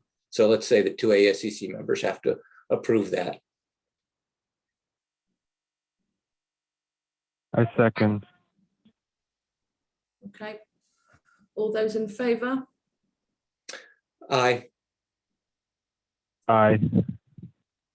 Any opposed? Right, the motion carries 2-1. Thank you. And again, for the record, Commissioners Sill and Chung voting in favor and Vice Chair Wilson voting against. Yeah.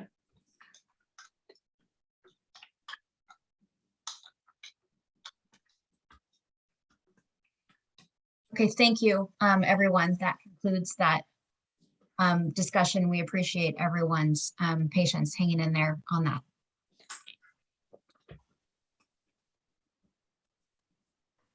Thank you all for your time.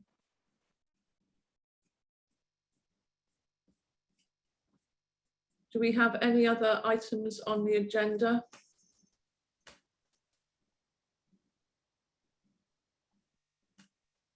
I don't remember seeing minutes. Does anybody?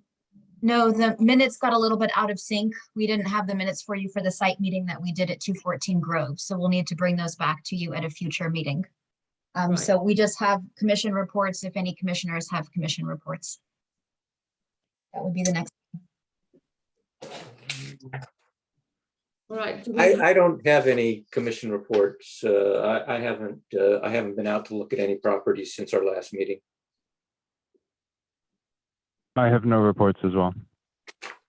Right, I don't have any reports at the moment, but yeah. All right, so staff report, Laura. One thing that I wanted to mention to commissioners is legislation has passed that could have a significant impact on the way that we review projects, including single family homes, allows 2 units on many properties and allows more lot splits under this particular law. So the town council is going to be discussing an item on Wednesday night in terms of our most recent interpretation of that law. It's challenging to interpret SB 9 and some ideas about how to move forward from that. So if members of the commission are interested, or if members of the public are interested, it would be a good meeting to participate in Wednesday council meeting. Okay, wow, thank you. And we'll provide more detailed feedback or update to the commission after the council talks about it. Okay. All right, so is that the end of the staff report? Yes, thank you. All right, so does that mean we can adjourn the meeting? Yes, we can adjourn the meeting. All right. Good job, everyone. Okay.